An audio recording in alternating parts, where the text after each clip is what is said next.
And then we're live. Hello, everyone. We still got the strangest name, BGXP or whatever, or BD, Best Damn Xbox Podcast, even though it's not really an Xbox podcast. This is everything but the Kitchen Sink podcast. Sometimes including the kitchen sink. Yeah, we talk a little bit of everything, and it's pretty cool.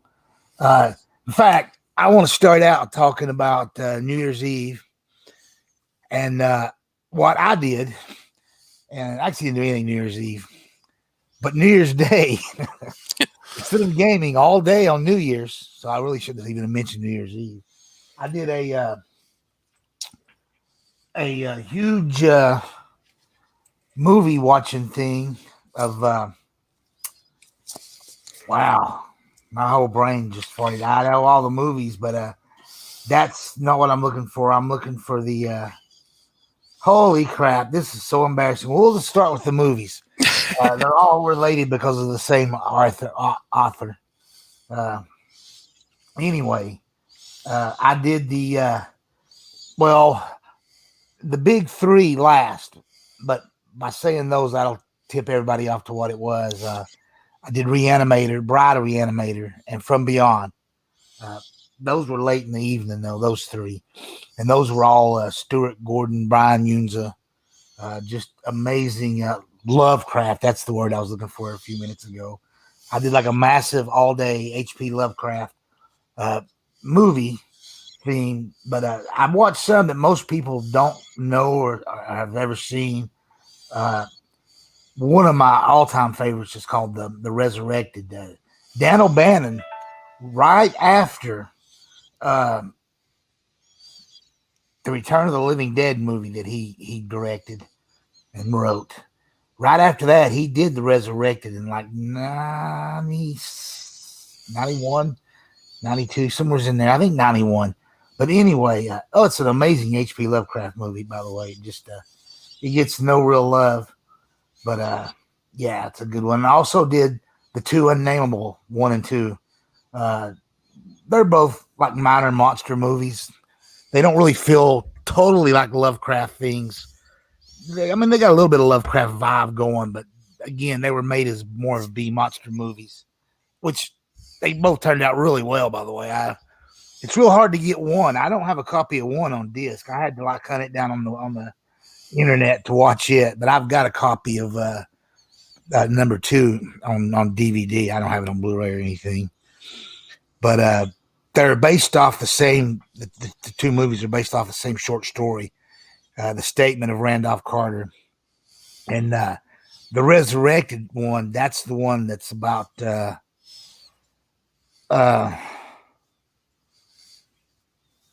Charles Dexter Ward, the case of Charles Dexter Ward. But that's also, like I said, that's I actually ranked that up there with Reanimator and Bride of Reanimator as one of the best Lovecraft. And what got me on the whole thing is because they remade what is it? The Color Out of Space. Yeah, that story here just recently, and pretty decent version. Although that was originally made back in the, dare I say, 90s again. It's got Will Wheaton. Oh, yeah. When he was I think he had already been in Next Generation when they did that movie. I think it was in a break between season 1 and season 2 or something like that. And it actually might have even predated the Star Trek thing. But I think the movie came out after he'd been on Star Trek, but just because it was such a B movie and maybe they'd gotten word after they filmed the movie before it was ready to be shown, they found out he'd been cast on Star Trek. So I think they held off a little bit to get a little bit of that fame. Although there's some fairly famous people in the cast of that one. It was called The Curse, and basically that was actually The Color Out of Space. Am I saying that right? I'm wondering. I feel like I've seen this one. Let me. I've got a copy of that. And actually, I have it sitting right up near the front of the television. I thought. And as I say that, and I'm looking through my stack here, I'm not seeing it.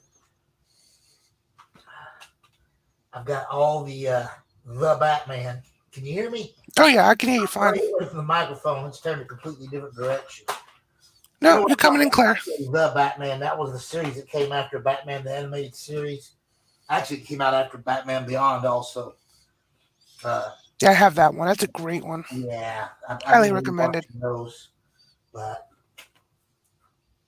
I cannot find the color out of space is what it's called. Okay. Well, it's a Lovecraft story, but it's got oh my, real crazy. My brain. I'm just gonna have to cheat and Google a movie that I just watched fucking yesterday. How embarrassing! Nicolas Cage. There you Good go. Lord, how can you ever forget Nicolas Cage? Ever? But I just did Color Out of Space. That's what it's called. And the original was just called The Curse. But I actually like The Curse better. If any horror people or movie people or catch this podcast, I'll catch shit about it because The Curse was a. If I didn't know The Curse was based on a Lovecraft story, you'd never know.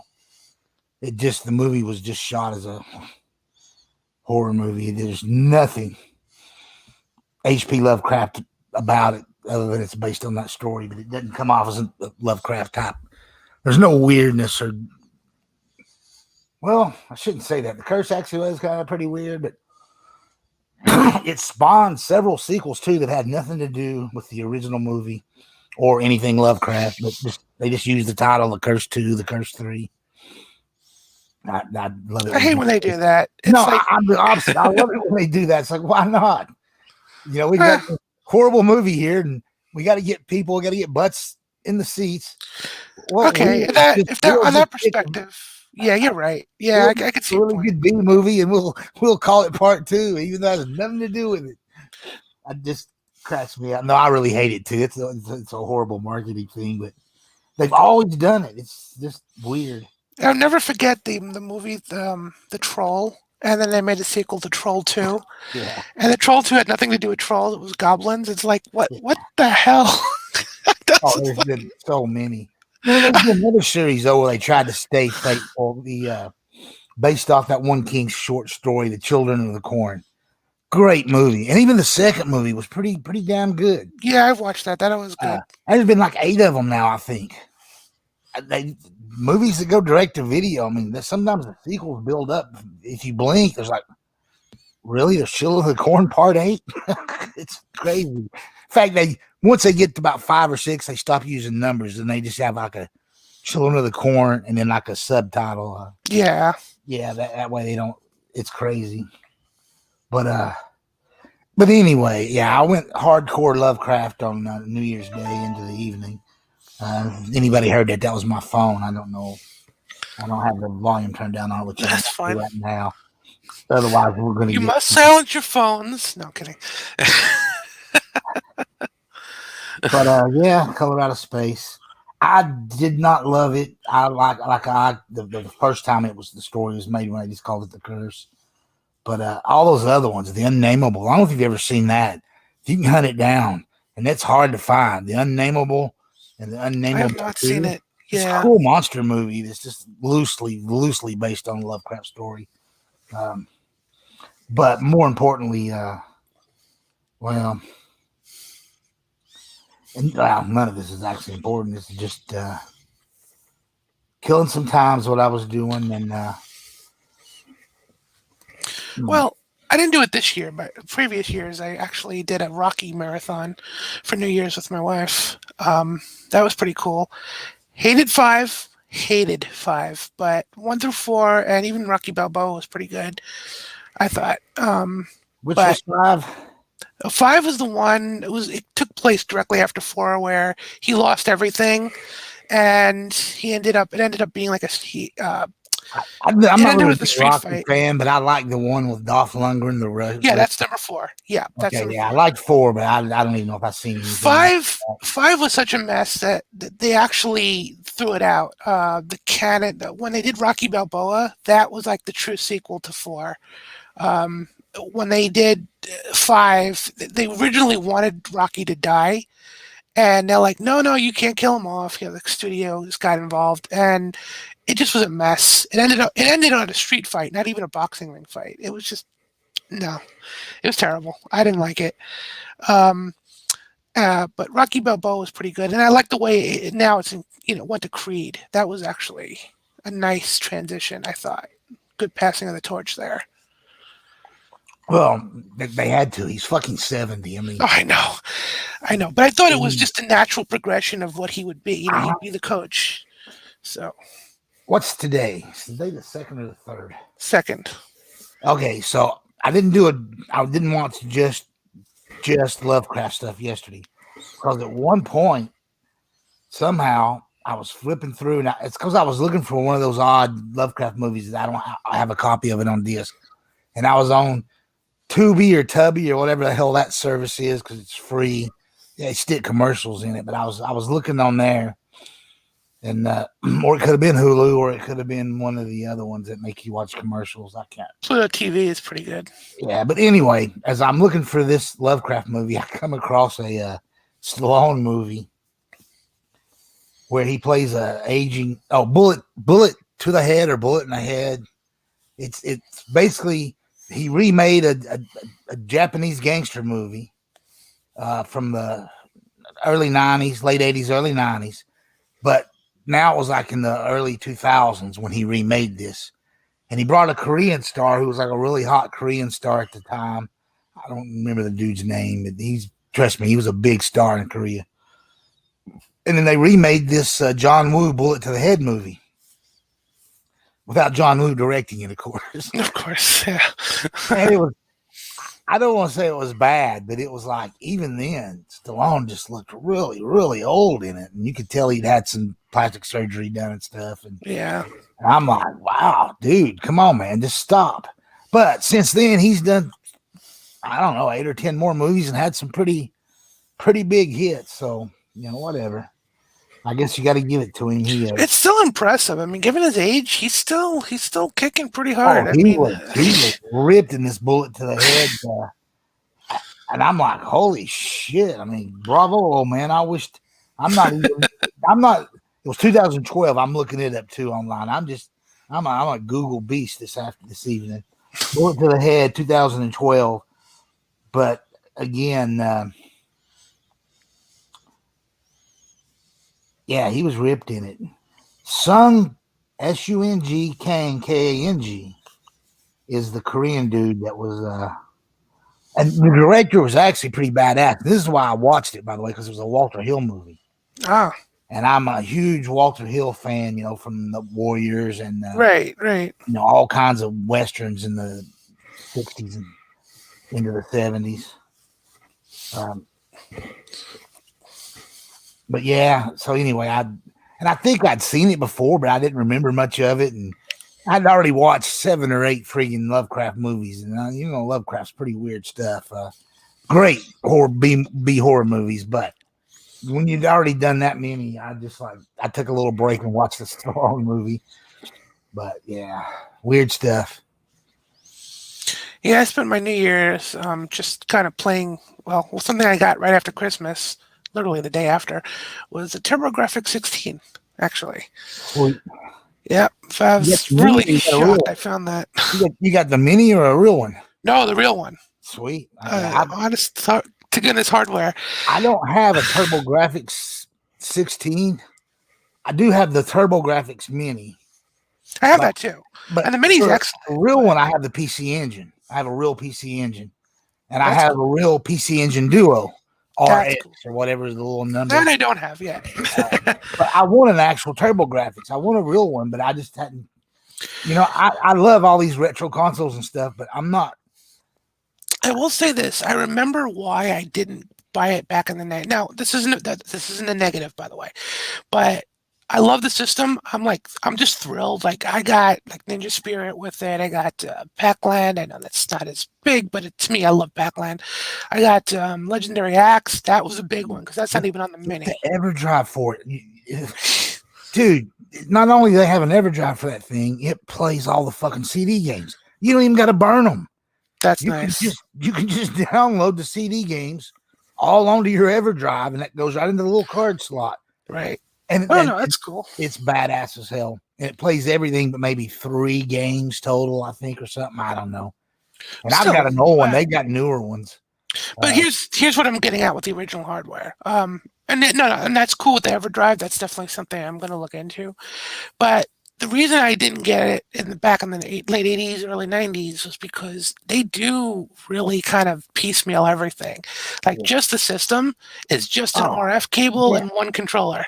And you had to get the turbo tap, you had to get the turbo booster if you want the AV out, you had the composite. When they added the CD drive, you got to buy different cards for different versions. Yes. And I've got all those cards, by the way. Oh, awesome. I have them all. Even though I had the best one, the last one, with the most RAM on it, first. I bought the other ones just as a collector's things. So I've got like 3 RAM expansion cards for the That's cool. But I have them. But and they work with my EverDrive too. Well, no, they are that. They kind of replace those cards. So if you've got the EverDrive in there, it acts like those cards. So it'll actually let you play the CDs too, and including burned ones or the Japanese games. And that's the thing. It's the joy of it is the not just what was released for the TurboGrafx 16, but the PC Engine. There's another 400 or 500 games. Oh, I know. That's huge in Japan. 200 of those are in English, maybe more than 200, and all the shooters. Oh my, I love it. It's my second all-time favorite system after the.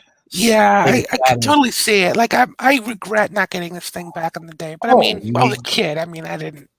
well, what happened to me? I was already an adult, and I just moved to Panama, and a guy had PCS'd from Japan down to Panama, and he had one, and I bought it off of him because when he got there, he realized he couldn't get games down there because the BX didn't carry. They didn't even carry TurboGrafx 16 games because he had the little Trick Express. No, I don't know what they called it then at the time, but it let you play if you had a PC Engine, it would let you play TurboGrafx turbo chips because the way they work, they're not meant to each other play, but there was always a fix that let you if you had a PC Engine, you could play TurboGrafx. If you had a TurboGrafx, you could play PC Engine. If you had that thing, and he had that, but when he got there, he realized he couldn't even get the TurboGrafx games. So I got it pretty cheap and 10 or 12 games or something like that. I don't know how many he had. It wasn't that many. And he didn't have and this was just a white PC Engine. This was pre-90. This had been. Yeah, the original OG model. Yeah. He got down there late, early 91, but he bought the thing in like 89, I think. In Japan, and he only had the cards for it. He hadn't bought the CD attachments or any of that. And I took it off his hands, and I would give aircrew dudes money who were leaving, but maybe in 3 weeks or a month they were going to be in Japan, and I would give them money and a list of shit to get for me, and sometimes I'd get games back, and mostly but it was a strange way to try to buy games, but you did what you had to do. And and I also ordered some stuff. Even back then, you could order stuff through magazines and get the Japanese versions of stuff. But in Panama itself, you could not buy them, and the base exchange did not carry those. And that was funny because at that same time, I had already had a Genesis, of course, and the Sega CD. And so I know the CD version for the PC Engine was out because I had a Sega CD, but I never bought too many games for it. I loved it. And I don't have the original. I rebought it later on, but it was one of the systems that my oldest son he had taken off, and I don't know if he sold it or whatever happened to it, but it's long gone. But I had the true Tower of Power, which I now have that again. Except I've got the second version of the Genesis. The Model 2? Yeah, I got a Model 2 and then the Model CD drive now, and then the That's what 32. I had. I waited for the Model 2 back in the day because I got it. I got it when it came out. Well, not when it, but like shortly after it came out, like the late '93. And I got the second, the Model 2 Sega CD just because it was cheaper.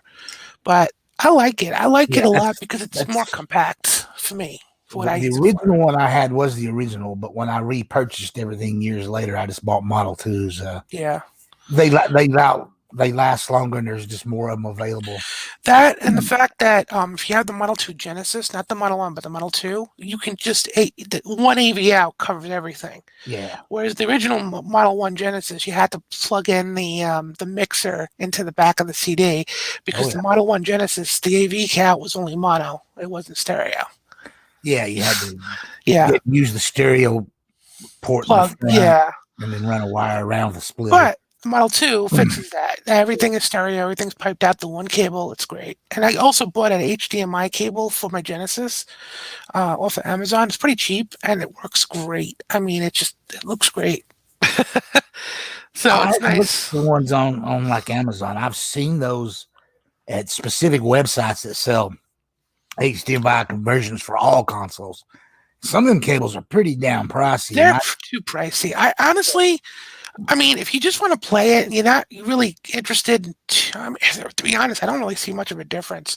Like the one I got on Amazon, I'm just trying to look it up real quick, but the one I got on Amazon, it was only $30 and it looks great. The colors are great. The sound's great. It's, you can, there's even a little switch where you can either have it display in 4.3, output like the original, or you can do a 16:9 if you don't mind it stretched a little bit. It's Yeah, just cool. I I'm mean, not a fan of it's. that. I don't believe in stretching anything. I know. I'm just saying though, but you have the option, which is always nice. A lot of those low end cables don't have that. It's Yeah. 16:9 or nothing. So this was impressive. I was all into doing that very thing you're talking about when they started with the minis. And the second the minis came out, I realized, well, why do I want to get a cable to get the original hardware? I've got CRTs for my original hardware, Sure. and that's great. And I'm going to keep my original hardware for those CRTs, but then I'll play everything on my modern television just using the minis.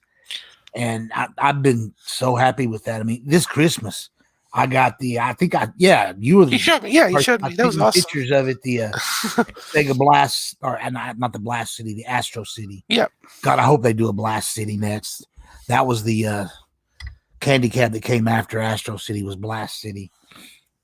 And I want a Tato Egrets and Egrets too. I might not be saying Egrets right. I don't know. I just know that's the Tato or Tato, however they pronounce it, Right. whatever. But they made great games, arcade games, and they had their own candy cab. And the thing is, all candy cabs are almost identical in shape and size, and they're, instead of being like particle board like U.S. arcade machines are, candy cabs were fiberglass, and you were meant to sit down in front of them, not stand up. So they were a little bit shorter, but they had much higher quality monitors, and a lot of them had the multi-sync monitors, so it would play like a 20-year span of games. Any of those different games, a board could be loaded into it. It was kind of like everybody else looked at the Neo Geo and said, "That's cool, but we don't like that big red cabinet. We want these machines sitting side by side or back to back, and we want a way that we can put different games, but still just have one game in the machine and not like four." So the rest of the industry went a certain way, and Neo Geo went, did their own thing. But I love those candy cabs, and a few years ago, I come so close to buying one. I'm still kicking myself. This lady down in Nashville had a couple of them, and I just thought she was wanting too much, and she really wasn't. By the way, I'm not even gonna say how much it was, because people would really beat me down if they realized that I could have had a candy cab at an insanely cheap price that I thought was too expensive. And now you can't touch one of them, maybe $3,000 if you're lucky. And this was, I'll just tell you, it was $600, and with a perfectly good monitor.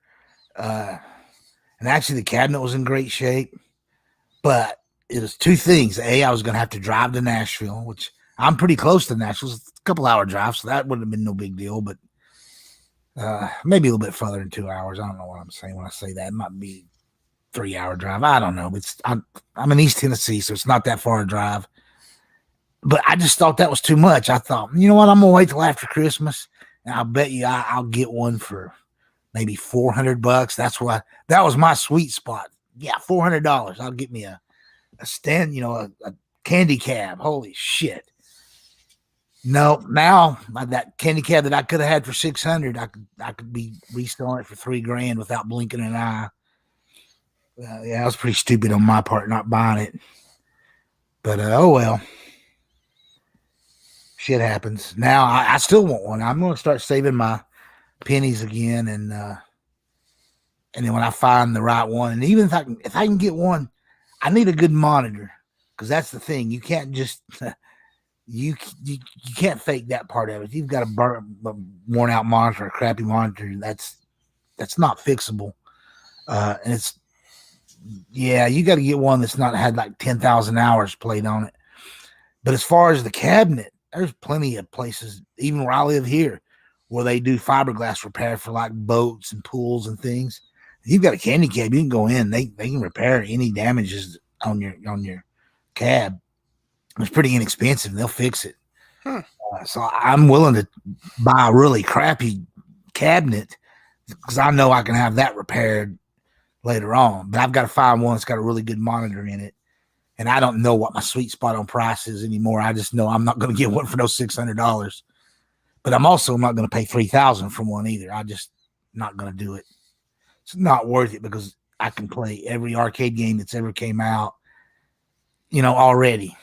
And I've got a couple of one-ups, arcade one-ups and different ways of hooking games up into those. And then I've got CRTs that are just amazing, and then various systems hooked to those that plays every game that's ever been made. It's like, yeah, I'm just not going to spend $3,000 on a candy cab, even though, geez, they're just amazing.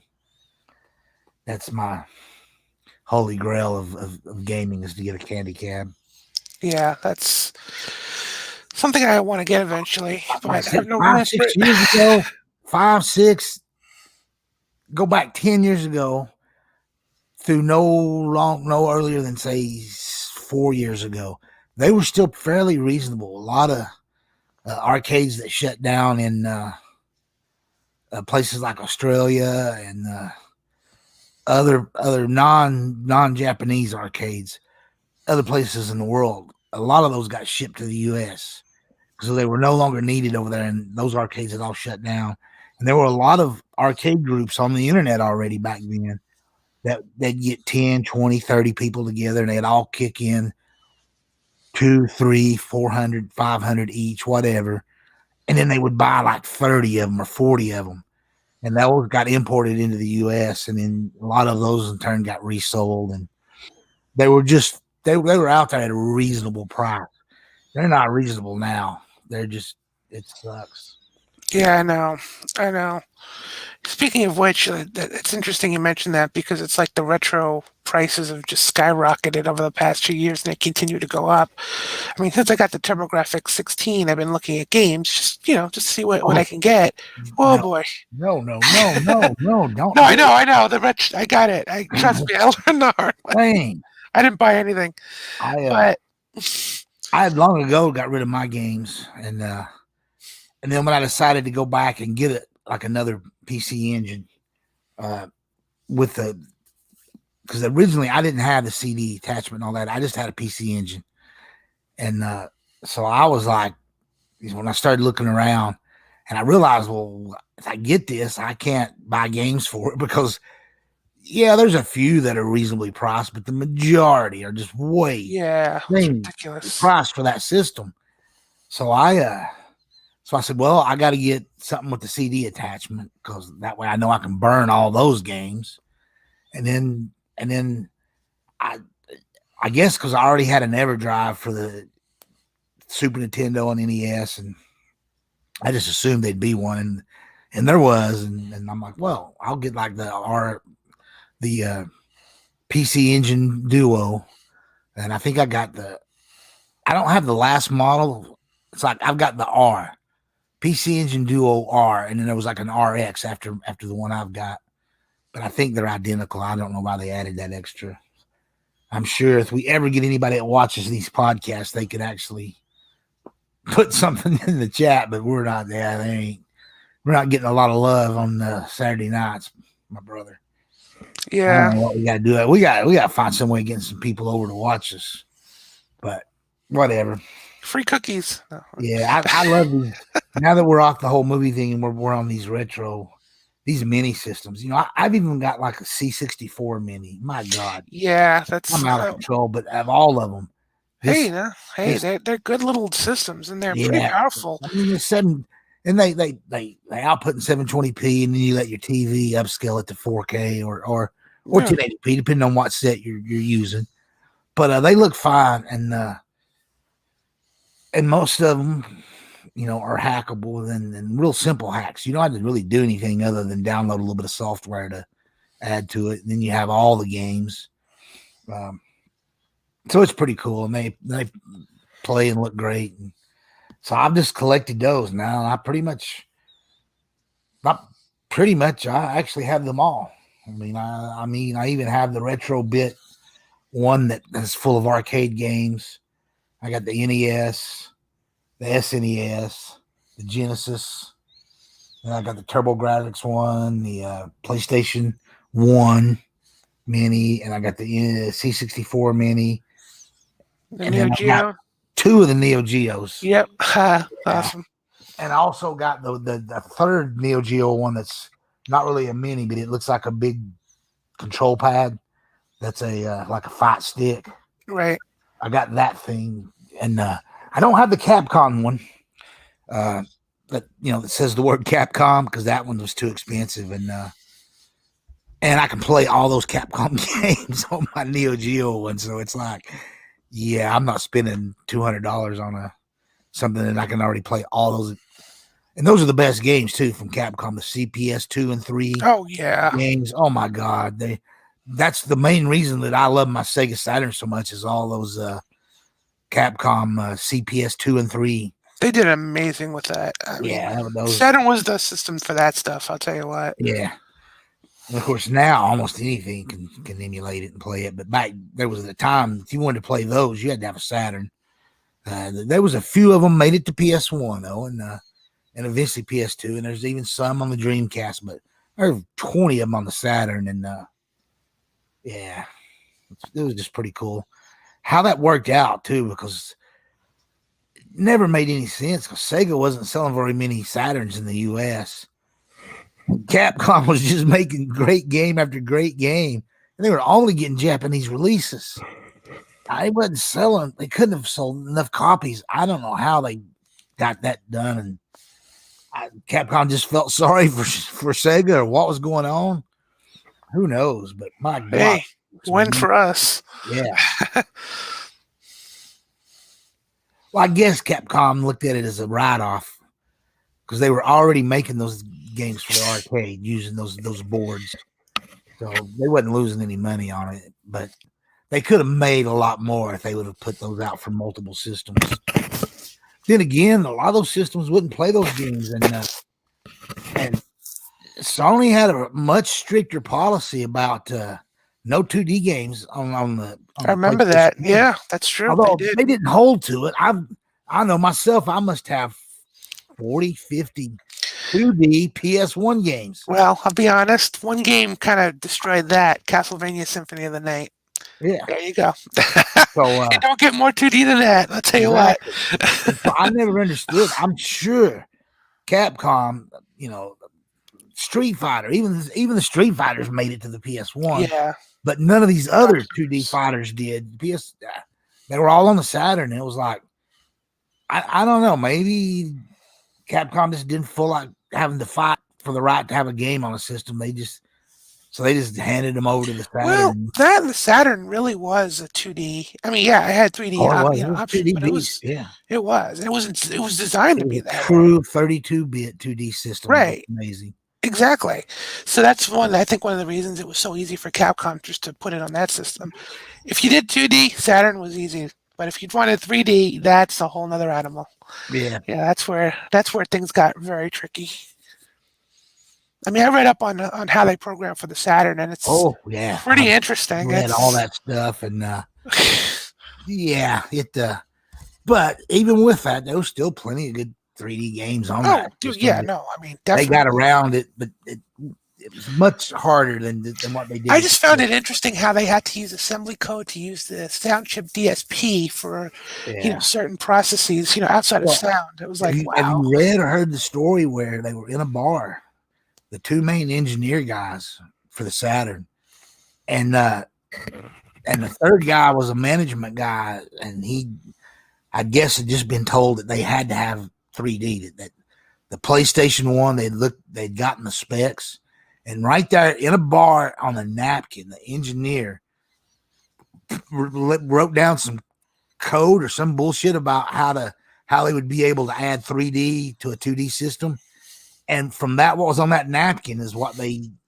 ended up doing. And so yeah, it wasn't as good as the PS1 on 3D, but yeah. Still, I mean, it was, for what it was. I mean, It's I still have my. all time I'm just favorite thrilled I system. got it when it was out. Like I was able to get Panzer Dragoon Saga, all that when it was actually out. When it was first released, and I'm like thrilled because to me, Panzer Dragoon Saga is my crown jewel of retro games for If me. So if they hadn't been running the two companies separate, Sega of America and Sega of Japan were ran as separate companies basically. Um, if Sega of Japan had put their foot to the throat of Sega of America and made them get on board of the Saturn, everything would be totally different now. oh, Sega would have totally never gotten out of the console business. They could, and the Saturn would not have been number one, but it didn't need to be number one. But it couldn't sell just 10, 11 million consoles. right. It would have been if they would have pushed Sega of America to release all those great 2D games. And, a lot of people don't even realize there's like 800 games available for the Saturn, but only 200 and something I available know. for the We US. lost out so much in America. It's I mean, insane. And all Sega Japan had to do is said, no, you're going to do what we tell you to do because it's our company. And here are these games. You're going to fucking put them out and you're going to promote the hell out of them. You don't have to outsell the N64. You do not have to outsell the PlayStation 1. But we need to get about 20 million of these fucking consoles out on the street. And that's all you had to sell back then to be considered an all-time great success. It's not like today where you got to sell 100 million or you're not successful. You didn't sell 100 million consoles. It's stupid the amount they sell today compared to back then. They would have needed 20 something million, but they only sold about 10 million. It's what report you read. I've heard everything as low as 9 million to as many as like 11 million Saturns out there. But they all still play and work. That's what I consider amazing. And they were built like tanks. And yeah, but for whatever reason, well, I know for the reason because the Genesis was such a success in the US and Sega of America, that was their baby. Okay. honestly, when Tom Kalinske left, it all went to hell. Yeah. And Bernie Stoller just buried it. I'm Yeah, he was sorry. horrible. He was horrible. But the thing was, they were allowed to be horrible. Well, and Tom left because they were dicking around, making him do certain things he didn't want to do and stuff. But it didn't matter. It should have been one company, one voice, Right. and it would have changed history. But instead, they're like, no, go ahead and put out that 32X. No, we're doing the Saturn. You're not releasing that shit. Just hold on. You're not going to drop it early. Oh, that was a whole. God, yeah. Ugh. It was like they realized the 32X was dead, and they're like, well, what can we do? Well, we'll drop the Saturn early and do and outmaneuver Sony and get this to market first. And it was like, no, no, no, no, no. You just pissed everybody off. It was way overpriced. It was overpriced because they threw that 3D shit in at last minute.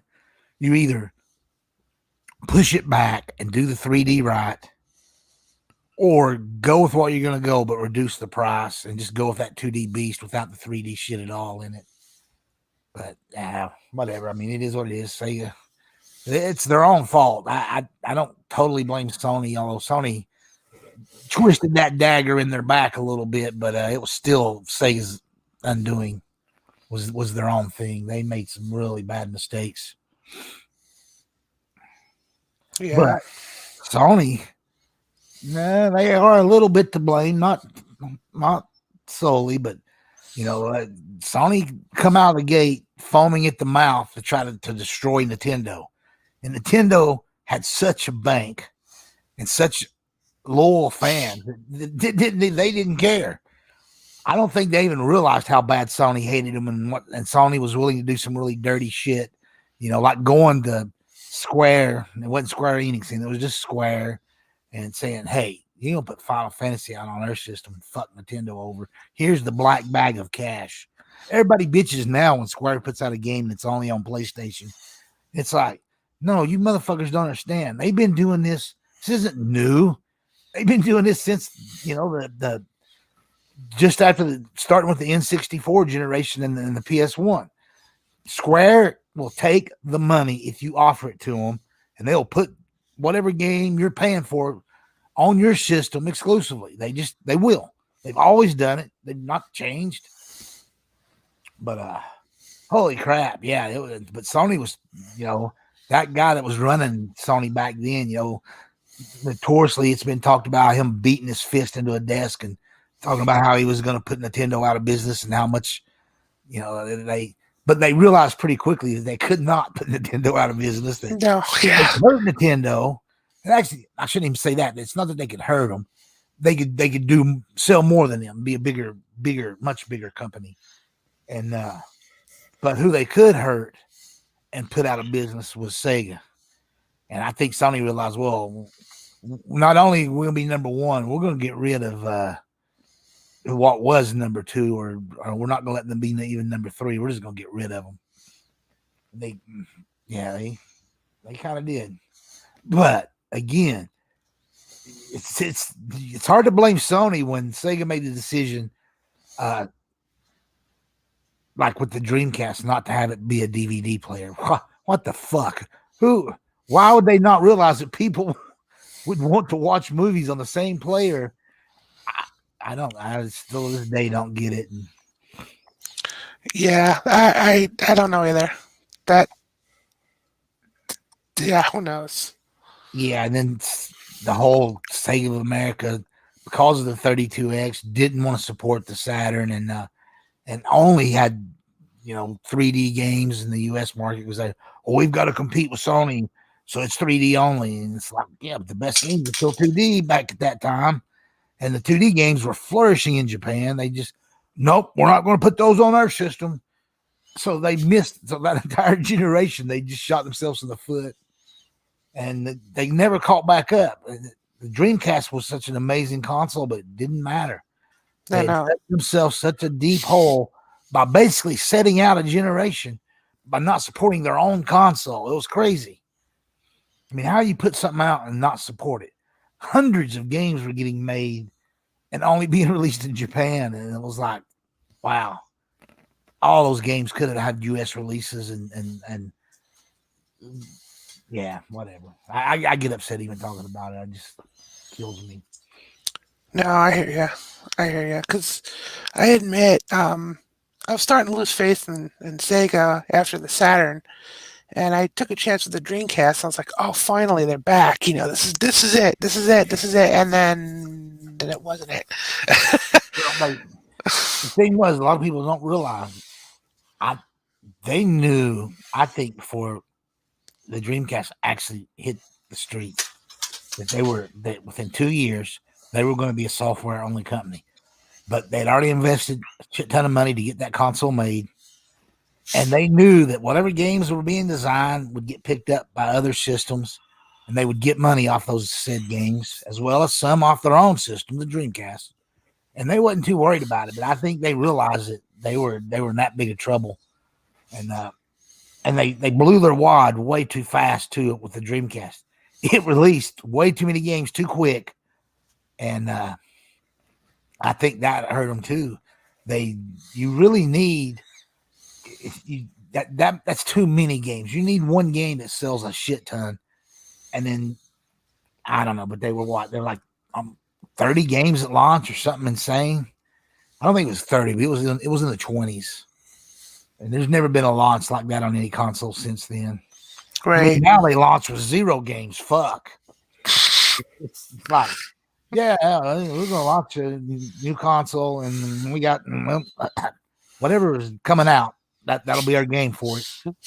Backward compatibility with a little upgrade. There you go. There's your. They've now done it 4 consoles with the PlayStation 4 Pro and the Xbox One X, and then now the actual true next gen consoles were both done that way. You know, I guess Sony, they still claim, well, we had Miles Morales, but you know, I look at that. I'm sorry, but I look at that Gears. Holy shit! That DLC for Gears is amazing, and it's fucking DLC, and they sold it as DLC like they should have. Miles Morales is DLC. And that's how Sony should have sold that, and not lied to people. It may be a little bit longer than the High Busters, but not much. It ain't Well, much it really is. It is sort of. You're right. The DLC follow up to the original because it just continues where the other one left off.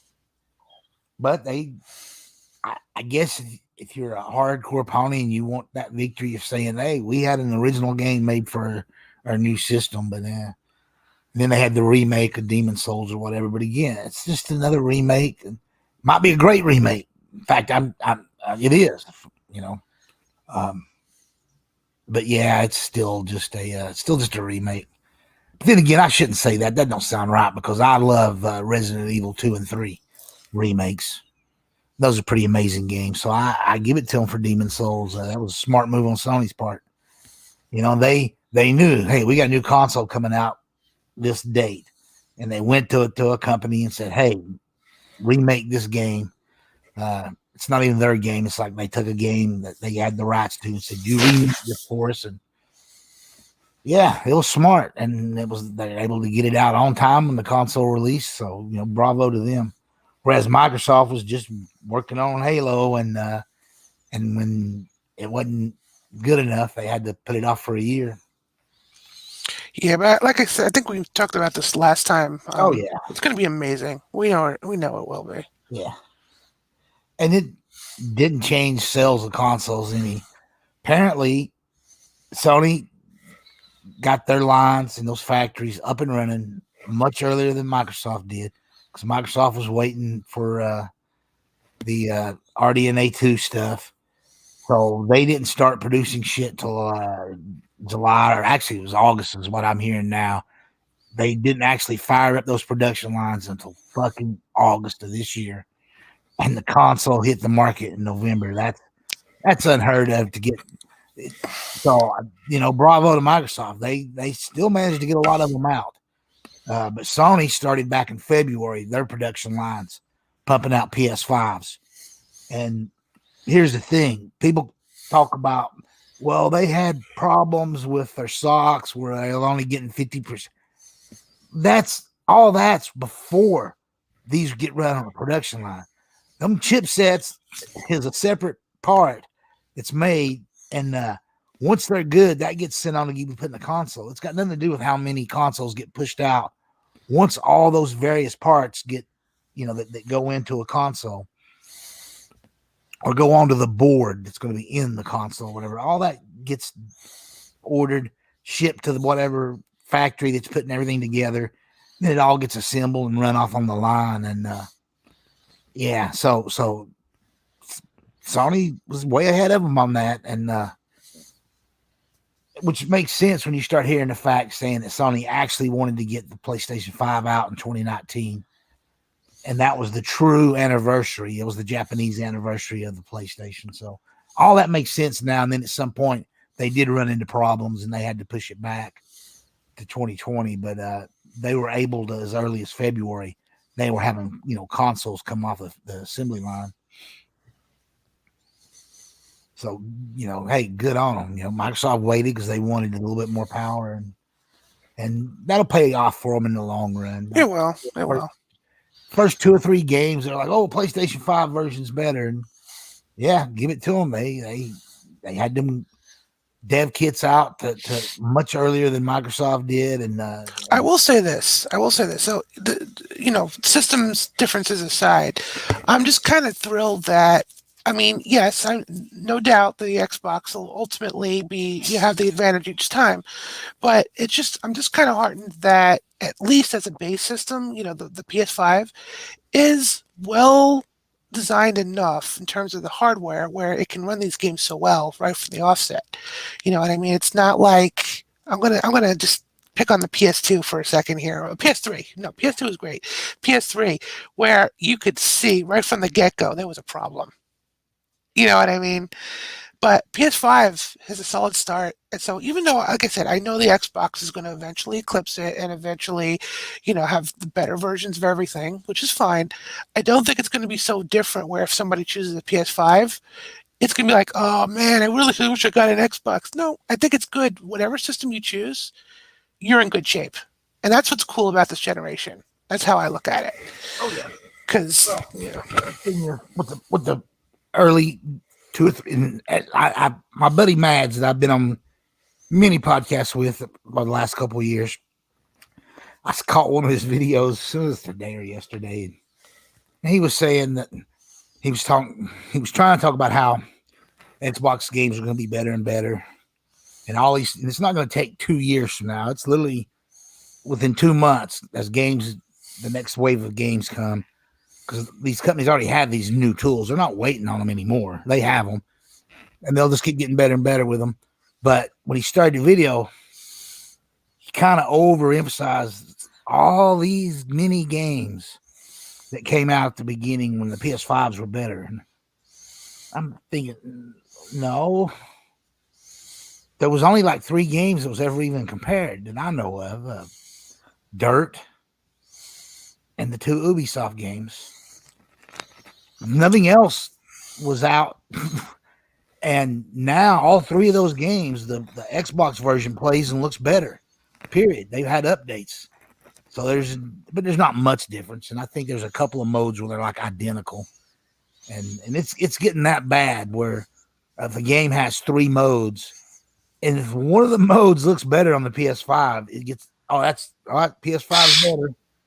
But whatever. That's stupid, but yeah, like I said, it doesn't matter. They're so close that whatever your system of choice is, just enjoy it. It's not like you're losing, true features or graphics. The One X absolutely crushed the PS4 and the PS4 Yeah. Pro. Crushed So that was the different games story. didn't look True. that much different, but that was meant just for the PlayStation. The actual exclusives were amazing. So it doesn't really matter. Right. It's apples and oranges. True. I mean, I won't argue that the One X was amazing, but then again, in my eyes, it should have been. It came out a year after the PS4 Pro. It had 4 extra gigs of RAM. It was just a better designed system, which makes sense considering it was a year after. So yeah, I agree. I mean, but that's what was amazing is that there was almost no difference between a PS4 and a PS4 Pro. I don't even know what Sony was thinking on that other than their VR.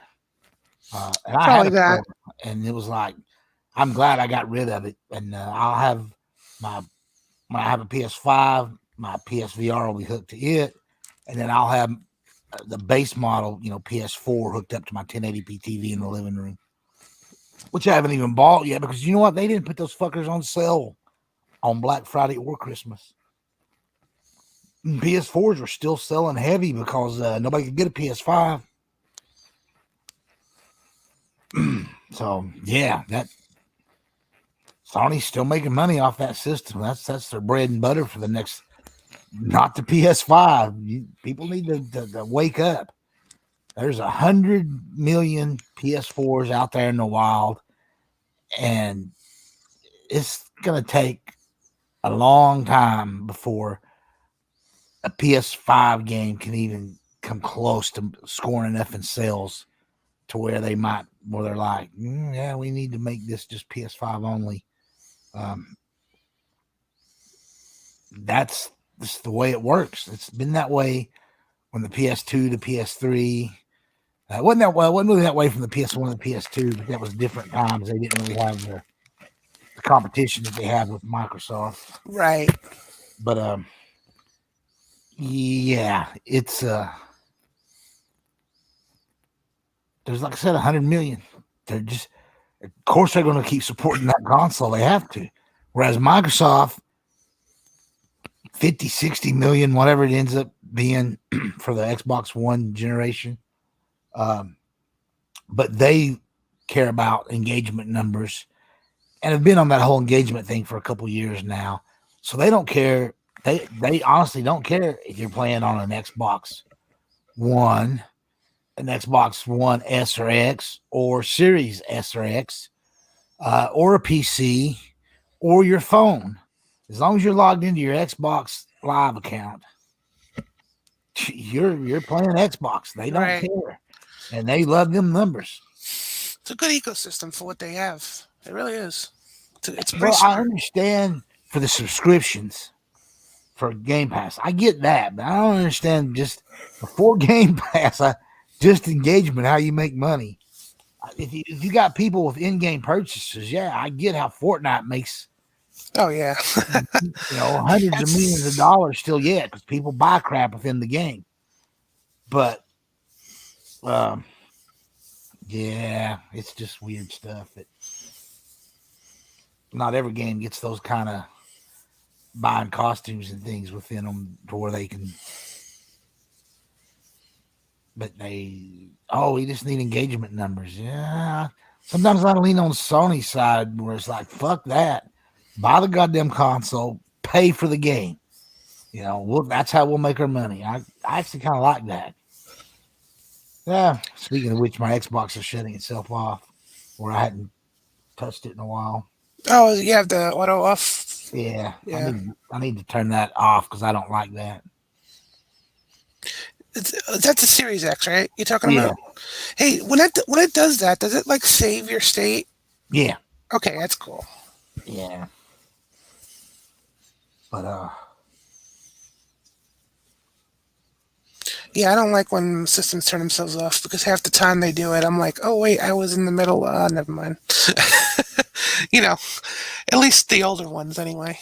Well, my One X never did that. I must have had it set correctly. But my Series X, since I've gotten it, day one, it's been doing it, and I've just mostly put up with it because I hadn't felt like going through the menu screen to find where to turn that off at. I'm sure it's similar to the Series. Yeah, there's almost no difference, by the way, 1X. from the Series X and the One X. The interface, yeah, everything's identical. There is no difference. I can't tell any difference anyway.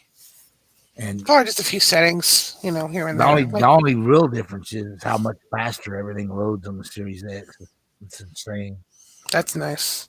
Yeah. Yeah, the One X is a little slow. I mean, slower than I thought it would be, I'll be honest. But that's okay. I mean, it's standard hard drive.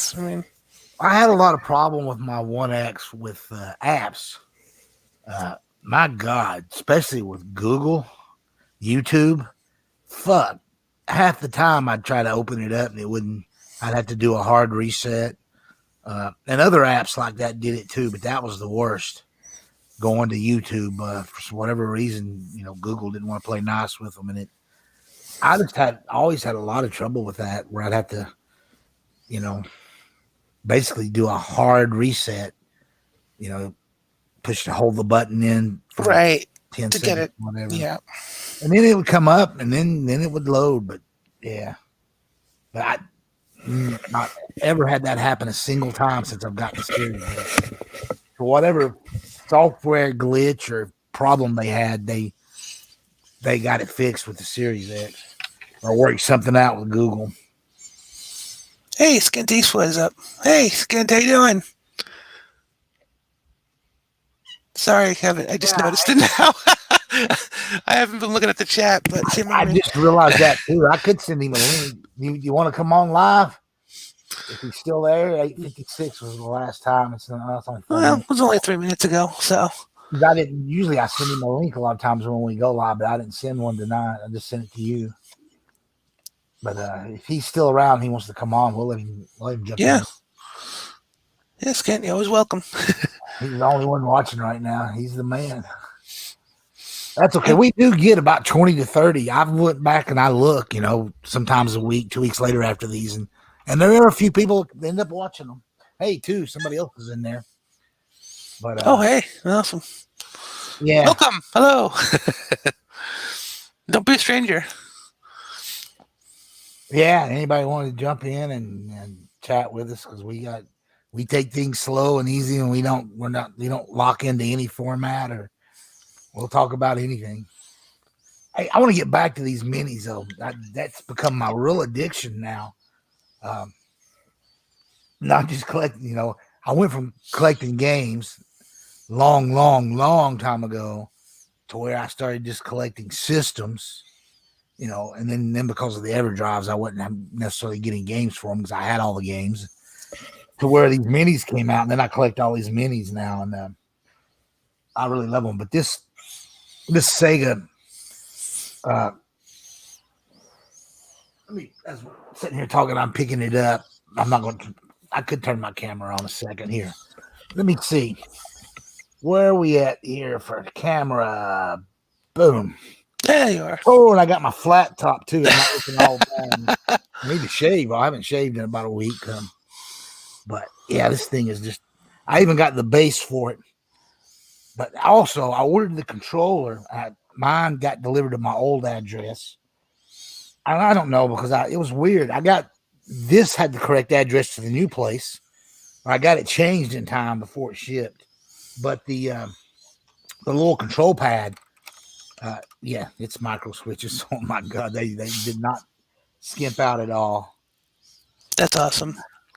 But anyway, in Astro City, I hope they do a Blast City too, and I will probably never see it. But that Taito, and I'm probably not pronouncing that correctly. It's, what I'm talking about, TATIO. Arcade games, and then they've been hundreds of great games on console. Oh yeah. But they had their candy cab was the Egrets, and then they had an Egrets too that looked just like almost identical to this, except they said that potato across the top and stuff. But those are pretty amazing machines. If I could ever get a candy cab for one of those, yeah. But we talked about that enough already. Oh, Skin Eastwood, 2 a.m. here, so it's bedtime. Yeah. Well, thank you for watching. Being up late over there. Wow. So it's tomorrow over there. Yeah. I said that before, but it's only 9 here. We'll give it about another 30 minutes. I don't want to go too long tonight like we usually do. Yeah, that's fine. But I still want to get at least one more movie out tonight later. So what's on tap for later? I'm not even sure. I'm just going to jump onto one of those services and start looking around to see what I can find. And my goodness, I like my flat top. I need to keep myself on the camera. Let's turn that off as I lean over to hit stop cam. Bam. Yeah, but I hope some more of these minis come out that are shaped like these candy cabs, and they do or at least somebody hacks this latest one so I can put all those games on it. We'll see. There's 37 on it, but they stuck with all Sega arcade games, which is pretty cool. I like that. But that was the whole joy of a candy cab. You could be playing any company's game on your candy cab.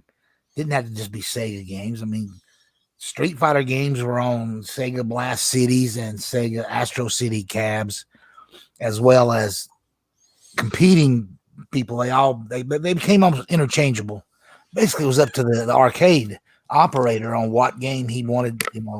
He'd have a bank of them on one wall. He might have like 8 Street Fighters, lined up, and a lot of those, then they might get down to where Street Fighter whatever edition was only on 1 or 2 cabs, and then maybe the next day it might be Street Fighter 3 Alpha, whatever such and such edition. It helps too that a lot of the arcades use very similar CPUs. I think that's why they're so compatible with each other, these cabs and things. Yeah, so it's easier to emulate them. Than some like the Field started that with their having a cartridge based, and then Capcom kind of did the same thing with their CPS 1, 2, and 3 system. Right. Those boards were, and Sega to a point did the same thing. But what they would do is they would take whatever their current board was, and then they would based off that board would design that console. For like the Genesis was based off a hot arcade board at the time. Yep. The Saturn was based off of another board. And then the Dreamcast was based off another board. And then even after the Dreamcast. Yep. Yeah. But the cab that they're in, the monitors were all the same and the cab was all the same. So the boards just became interchangeable. It was pretty cool. It's getting complimented you on your flat top. Yeah, I see that. Thanks, Ken. Yeah, I got that cut last week. Right before, a couple days before. I can't remember. A couple days before Christmas or a couple days before New Year's. I don't know. It all bleeds together. Yeah. Well, it looks good, man. But I was looking pretty bad prior to getting cut, so it was definitely needed. You had a fro and everything. No, you had a mullet. That's better.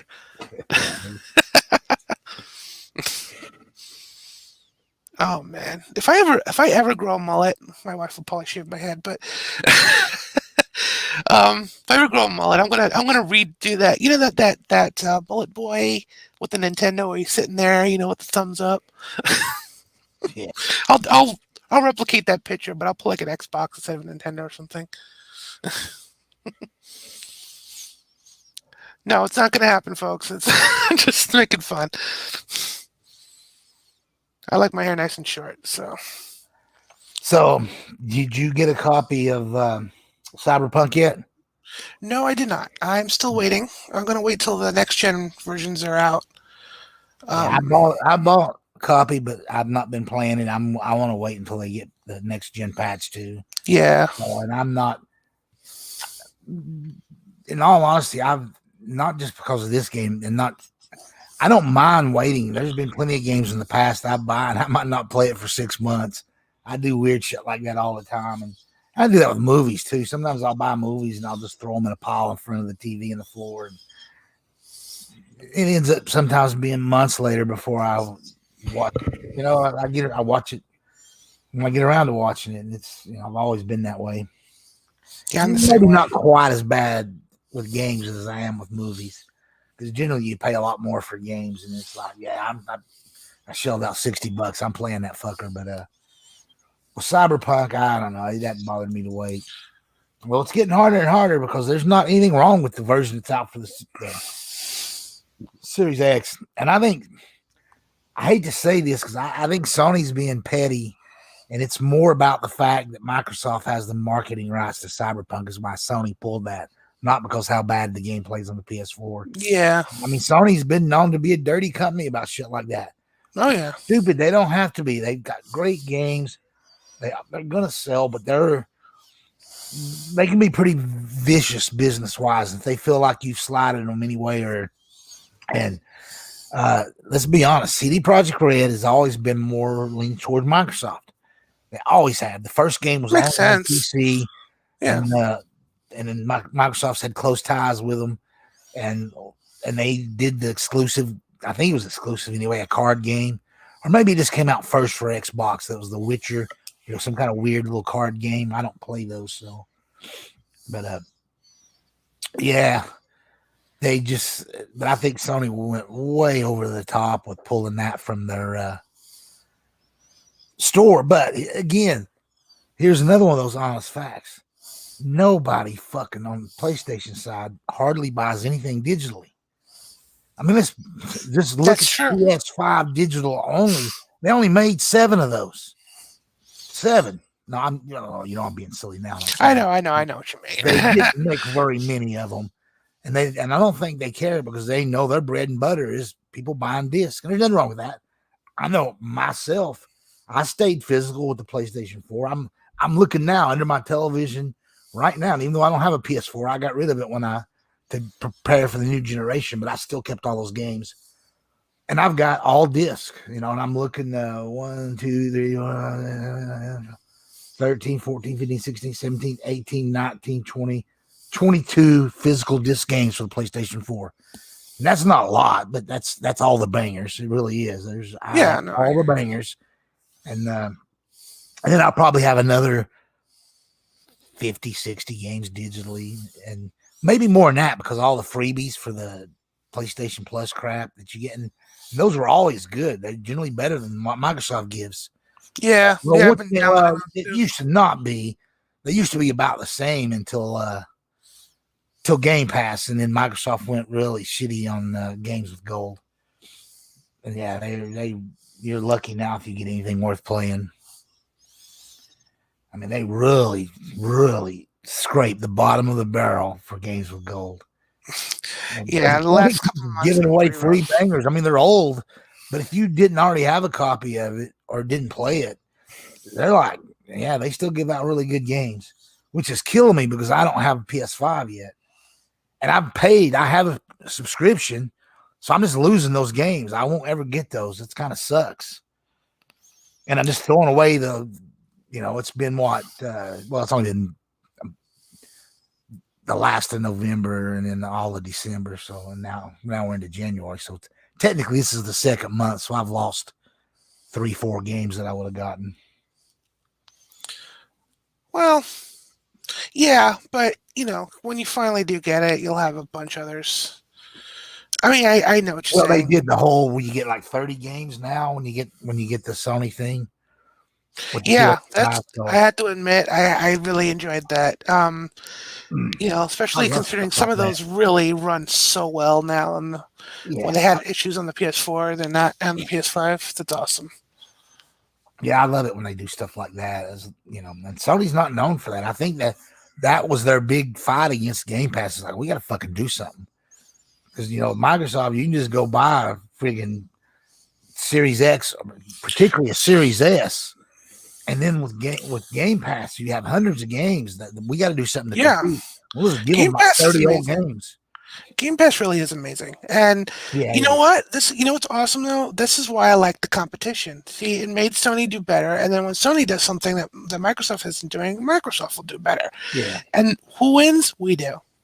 Oh yeah. Either way, we win. Anything this generation is going to top the Series S. No disk drive. You don't need it. You don't even need a big hard drive in it because as soon as you get done playing, you just freaking delete it. Yeah. Games download so fast and then they load in seconds. Well, not only that, you can still upgrade it. Yeah, but you can still upgrade it. It still has the slot in the back, doesn't it? Yeah. Oh yeah. So you can add the 1 terabyte. Yeah. So I don't know, why would you?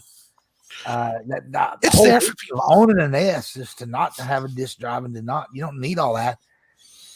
There's no 4K assets on any of the games, so they all take up less space anyway. It just makes way too much sense but yeah, I kind of like that. I don't have an S, but I can see myself picking one up at some point during this upcoming generation to throw in a spare bedroom or something. I don't know. I say that and it's like, no, whatever. I've got so many freaking TVs and systems and things I don't need to be adding ones that I don't really need. But I hear you. But I just think that's a cool way. My kids are grown. I've got a grandchild now, but if they were 7, 8, 9, 10, I could see definitely just buying an S and having Game Pass and just throwing it in their room and being, there you go. Close the door. I'll see you in a year. No, it's a good deal, and every time a new game comes out, it's on Game Pass. It's great if you just want to play them. Nothing wrong with that.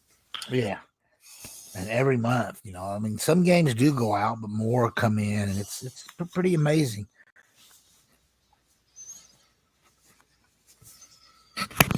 Yeah, it's basically the Netflix of gaming. It really is. Yeah. And I mean that in a good way. I mean, I do. I mean that in a very good, loving way. Joke that I have over 800 games on my ass, but I probably have about, in all honesty, I know I have more than 500, but maybe not over 600 that I actually own and I've paid for.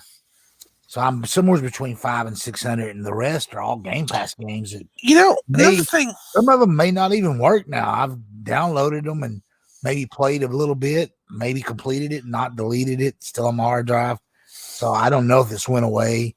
I guess I tried to play it. It'll let me know if that's no longer in Game Pass. I don't know. That's a good. That's a good question. I'm sure someone can answer that. Now it actually shows you. It used to not. I didn't know, to be honest. On my Xbox One X, 6 months ago or a year ago, I didn't know what games was from Game Pass that I downloaded. I just go through my games and they played. It was no big deal. And I've yet to actually click on a game and have it not play that I've downloaded from Game Pass. I bet you that it does. You can keep it even if it gets delisted. As long as it's on your drive, you can play it as much as you want. Sure, when they leave Game Pass, you can't play them anymore. Even really? Oh, I didn't know that. They made this disappear completely, so that's why I've never had one not play for me. Good point. It just goes away completely, so you don't even notice it if you're not paying attention. But anyway, between the Game Pass games, and now it actually breaks it down. It even shows you the game with gold games, because you don't own the Xbox One game with gold games. You only own 360 games. Those right. Give you.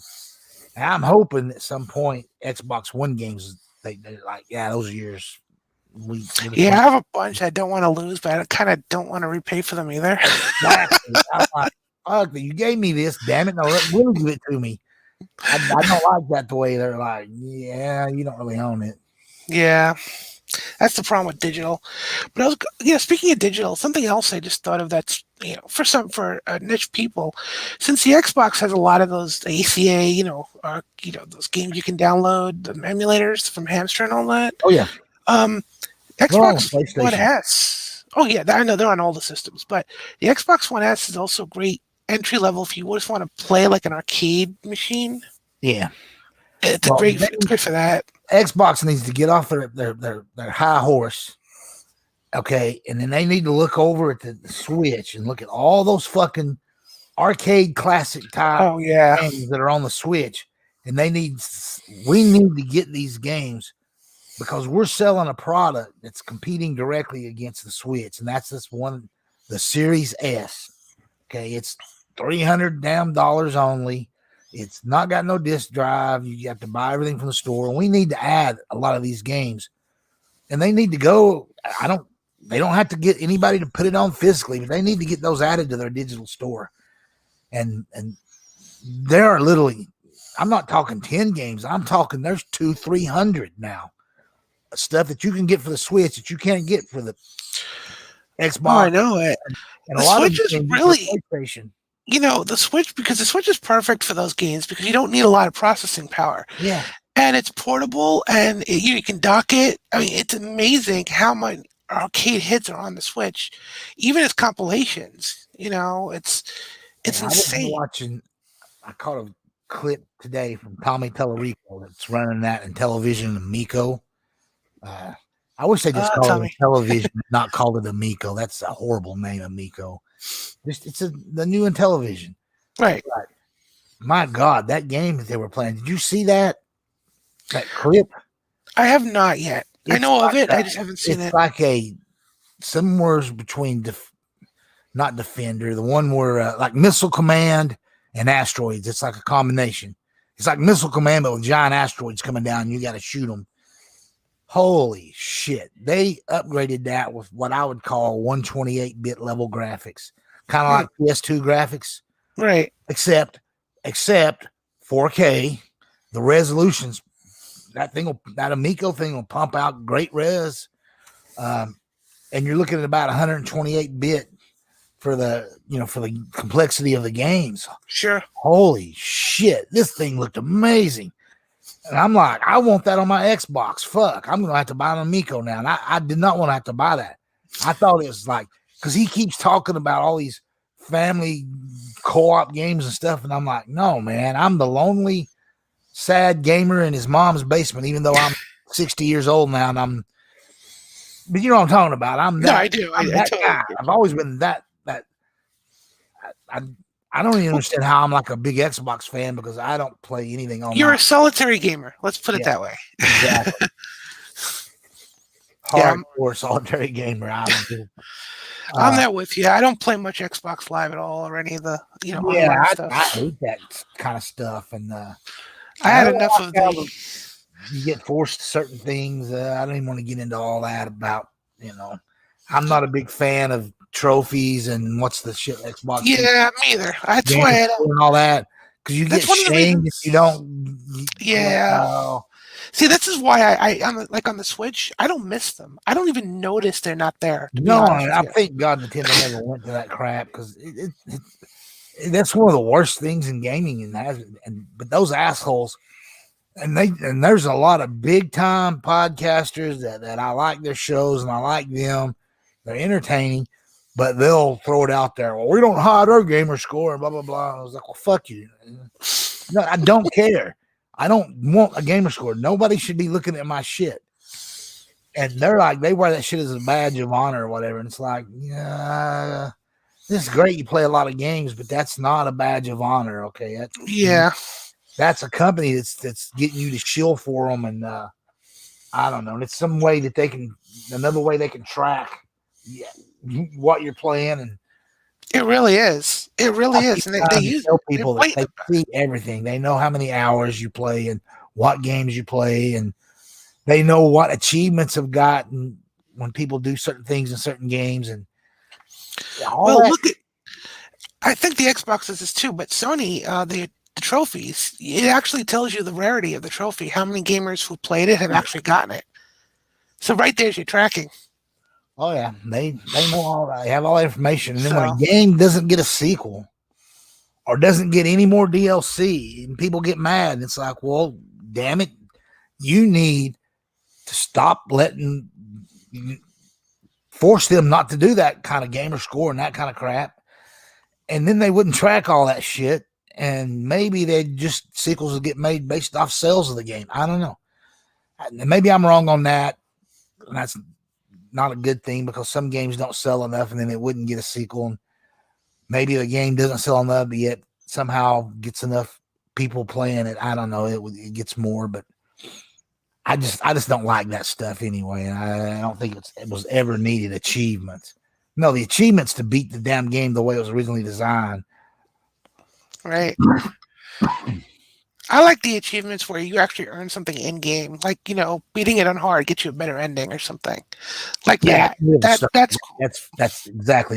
That makes it part of the game, right? Not an afterthought or somebody adds a bunch of shit. Well, I jumped 255 times. Achievement. Okay. Yeah. And then to give them this gamer score crap, it's like, just stop it. But yeah, whatever. That's a losing battle, because this is now the third generation in a row with gamer score, and it's not going anywhere. It's as popular as ever, so it's not going to go anywhere. I mean, I hate to say it, but they forced Sony to do the same shit. Sony didn't have a choice.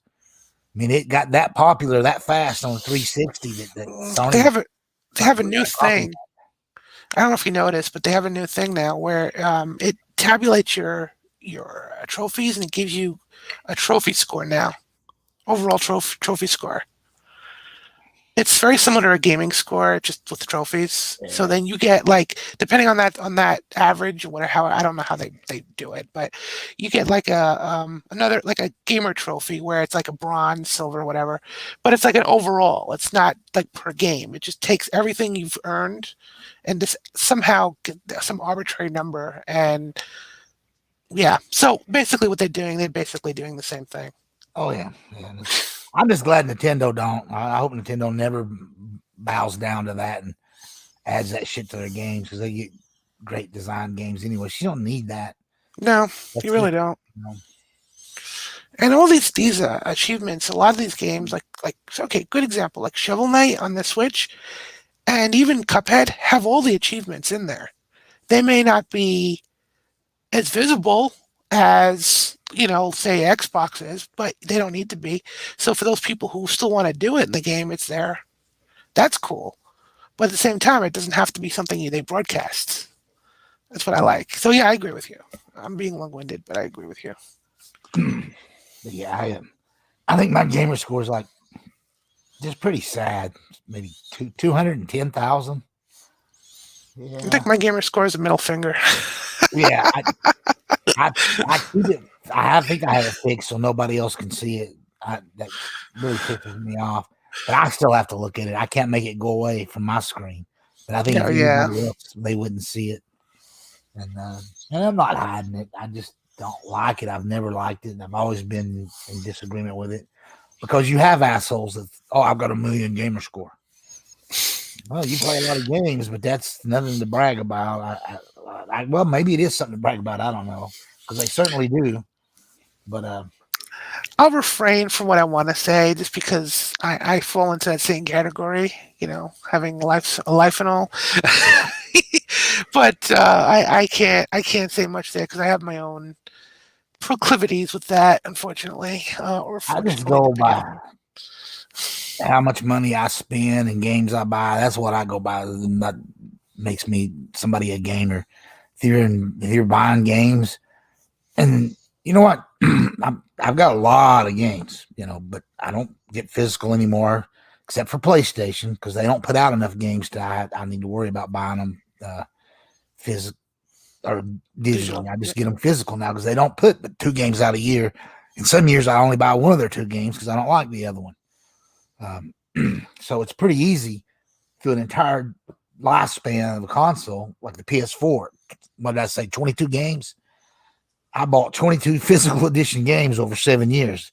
That's not bad. That's the best I've ever done as far as not blowing, way too much money during the life of a. My God, the PS2 and the PS1. It's unbelievable amount of money I wasted. I'm in that boat with the Switch. I'll be honest. I really like the physical on the Switch, even though they're little cards and all this stuff. But because they are little, it's so easy to put them in a little case that you get on Amazon, which some of them are great, by the way. There's a great case from Butterfox. Holds like 82 Switch games. Highly recommend it. It's not just for Switch. It can also hold like I think 3DS and even PS Vita games. But it's amazing. Anyway, the thing with that is still, but you still got the cases that got to go on shelf somewhere. Yeah, but I don't some know. people love that. I love having my movies up on the shelf. Some people like having their games on the shelf. I don't know why, but the Switch for me is exactly that. I like having it on the shelf, and I can't explain why. Maybe something to do with the portability of it, or just the fact that you have to. I mean, I have a huge SD card in that Switch anyway, so it's not like I'm hurting for space. I mean, I download some games too, and I mean, I've got tons of space left, but I don't know. Just something about the Switch, it just lends it for me. And this is just me speaking. I prefer it physical. Well, I bought on the Xbox. my own dock for my son's Switch, but eventually I need to pick me one up because but I don't want to start collecting games. I'll get a bunch of the digital stuff, the kind of games I want on it. Yeah, I mean, probably now that we're on the backside. Thing is, Nintendo never drops the prices. I mean, no, they don't. A year after the Switch come out, if you wanted to buy a Wii U, you still had to pay fucking full price. It was insane. I know. There was no, I don't own a Wii U, and I still want one really bad. I mean, I've got 5 or 6 Wiis, but I don't have a Wii U, and it really bugs me that I don't. But then again, I don't want to buy any Wii U games, so I'd have to that whole black gray area of getting Well, the good news with the Wii U though is unlike the Switch, because the Wii U is a console, you can hook up an external hard drive just like you can with the Yeah, I know. Xbox and the PlayStation. Yeah, And the so Wii. that's So you're good with that at I least have when you every get Wii them. game that ever came out and every GameCube game come out. They're on a hard drive hooked to a Wii. That's pretty awesome. So, Yeah, and because so I that's had that stuff when the before the Wii U ever even came out, I was like, no, I don't need a Wii U.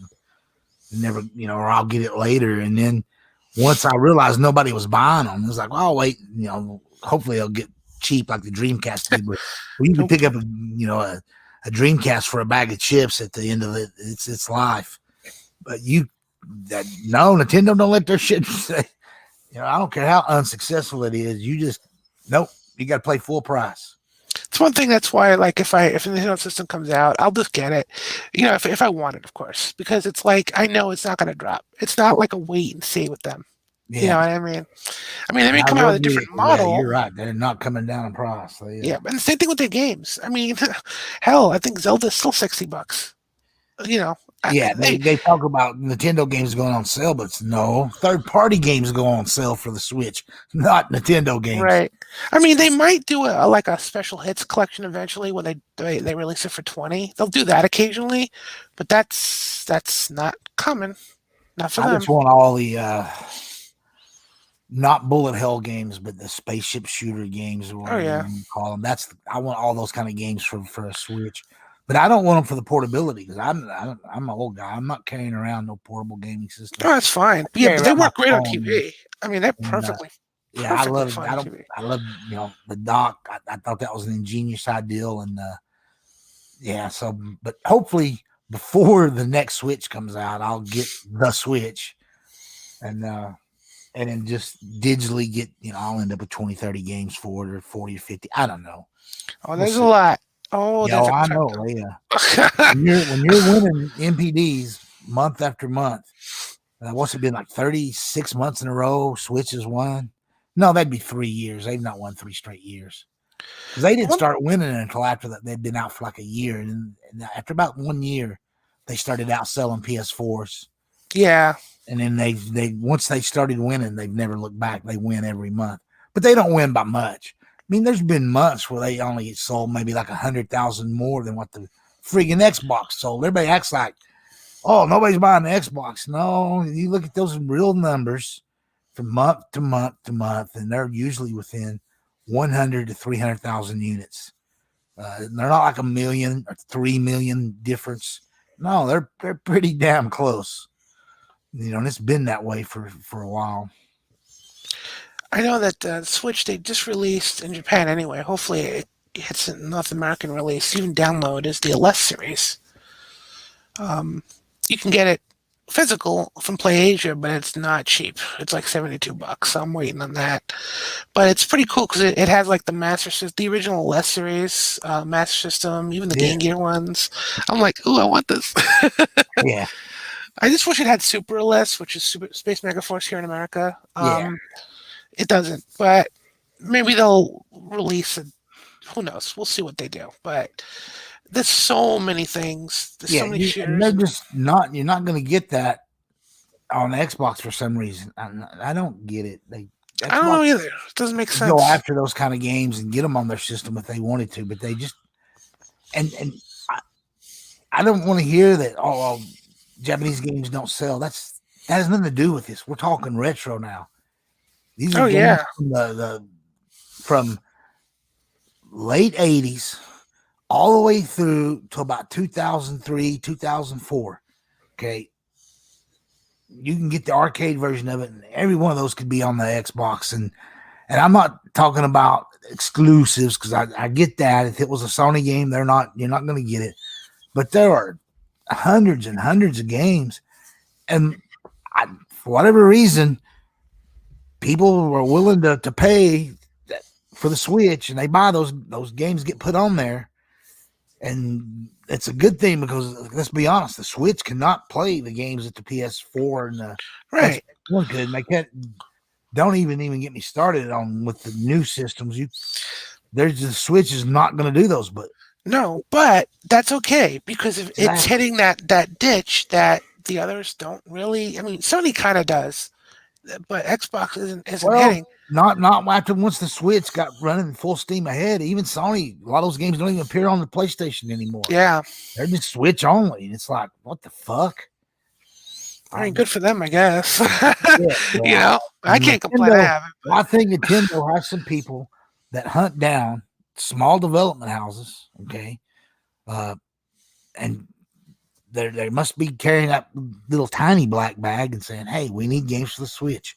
Do this for us. Do this. What can you do? Hey, we can do this. We can do that." And then they get games.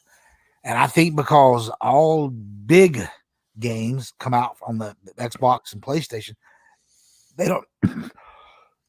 Excuse me. They don't have to do that, so they don't. And it's like, no, you need to do that anyway. But and they brag all the time about, well, we have our indies program and all this, blah blah blah, and that's great, and I love some of those. But I also love old games that are being done by new modern companies. A lot of these companies aren't the original companies that made those games. They're no longer in business. Somebody gets the rights, and whoever, like I said, Nintendo's got some people doing some footwork, and they're getting some games on their system that the other companies don't give a shit about. And it's like, fuck, I wish they did. You know what's amazing? That Nintendo even has to deal with Hamster to release their own games emulated. So we have the original Punch Out, original Super Punch Out, the original Donkey Kong, the arcade versions, the original Mario Brothers. It's amazing. It's like, wow. When I saw that, I was just like, that's cool. That's cool. Those ACA Neo Geo games. Oh yeah, at least Xbox put those on there, and I support them heavily. I think I'm up to like 30 now that I've bought for my Xbox, and yeah, I love those. I don't need. There's not a single one of those that I don't have on 5 other systems, and I have them on an original Neo Geo, and I have them on a not just the AES but a MVS, and I have them on the minis and the arcade stick thing, whatever they call that thing. I have plenty of ways to play those games, but yet I give ACA and Xbox my money to try to let them know I want those kind of games. Well, yeah. That's what I was talking about with that Amico. When I seen that game today on that Amico, I realized, like, holy shit, they're gonna hit that. They took like an 8-bit game that was an original on the original television that was a rip off of the one with the ball. Yeah, Missile Command. Missile Command. It was a rip-off of Missile Command that was on the television. It was a very poor version that was on television too, by the way. The original was not a very good game. And holy shit, they turned it into, I'm like, oh, that's the kind of shit they're doing on the Switch. Bravo, this Amico thing. I hope there's a whole bunch more like that.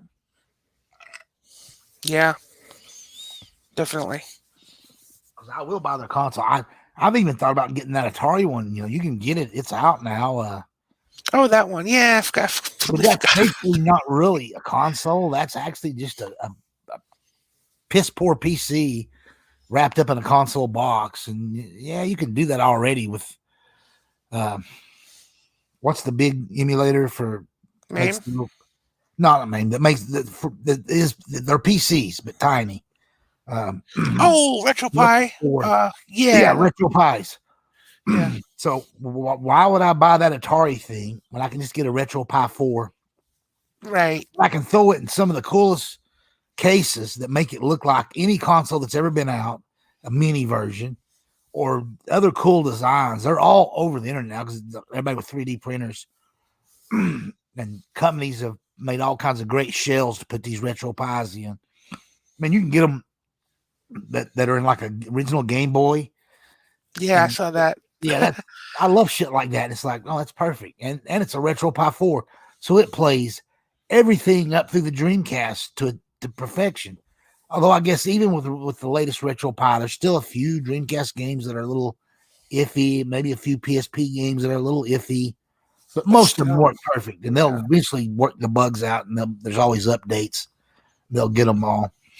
And I love stuff like that. And, I even love the really crappy systems from Hong Kong and from China that have thousands of games. And yeah, but The problem with those is if you don't have one from like 3 years ago, they they got a real problem because they're all stretched. When they went to the so-called when they started adding PlayStation 2 games and going to 3D, they started just stretching their games, and you can't.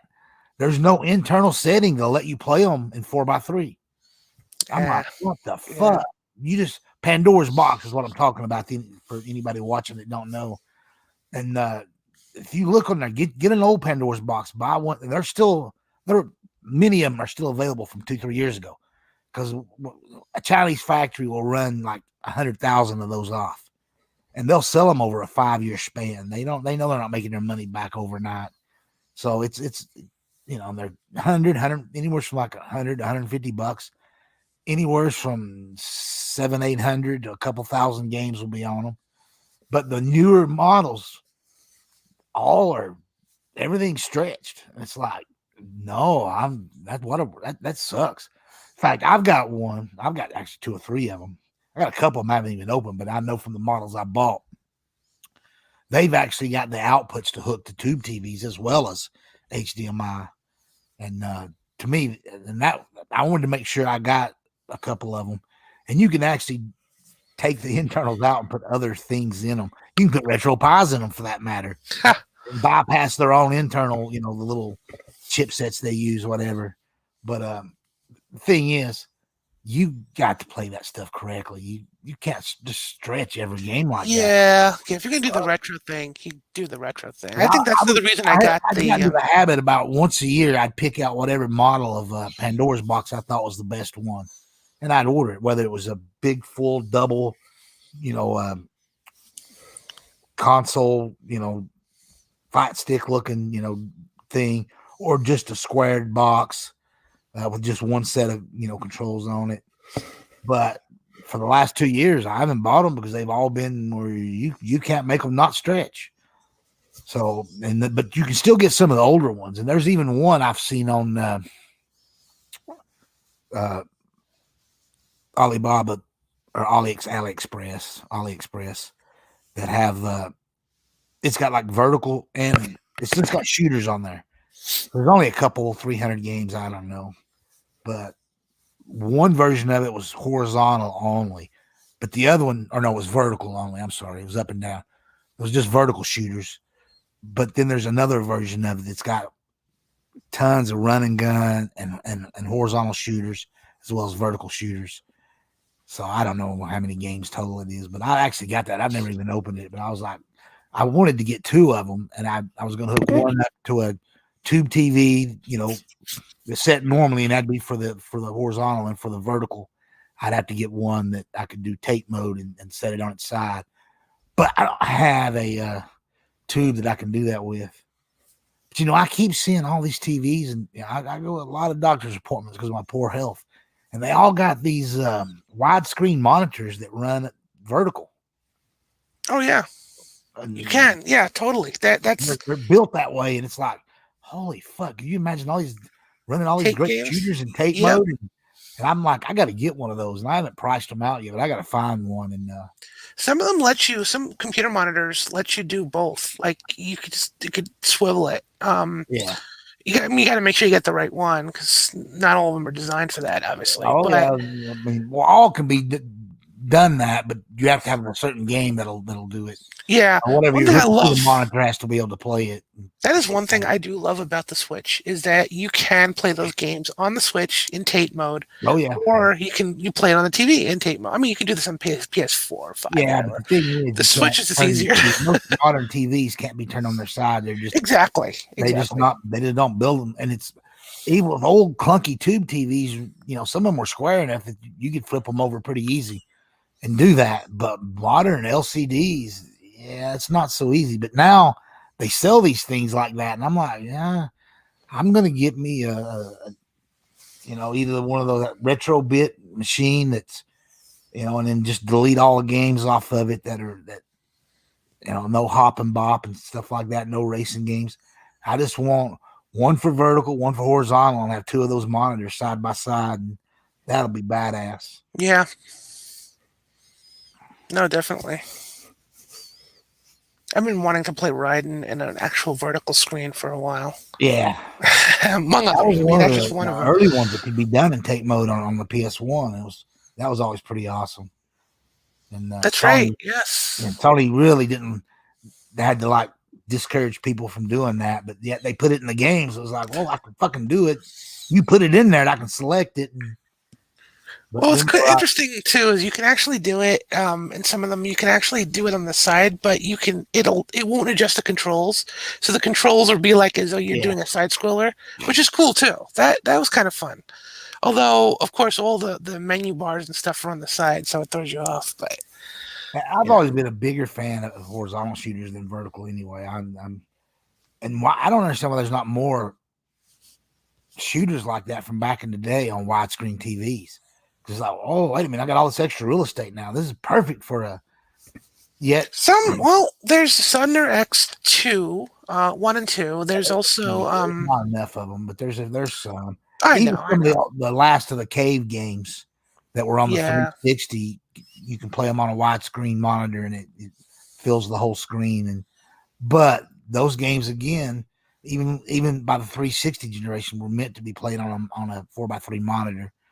They just your 360 stretches them. I don't know how it works, but and you can't really tell. It doesn't fuck them up in any way, but the ones I'm it talking might about, there's do like one that has like the cow and It might do what the Saturn did. Like the Saturn, when you did the widescreen, all it did was just extend the yeah. resolution out, so it didn't stretch anything. It just created a little bit more, used up more real estate. So it's probably something like that. I mean, if I had to wager a Now they could be guess. designing these games to use every inch of your screen, and they just don't. It's like fuck, you should. But I guess there's not enough of people like me and you that would buy those games, so they don't. No one's doing it. You Yeah, think no. some indie would do it because it'd work great on the Switch, and There are a couple. Like I said, there's Jets and Guns 2, which I recommend. That's a fun one. Lots of upgrades to that. That's full screen, full widescreen.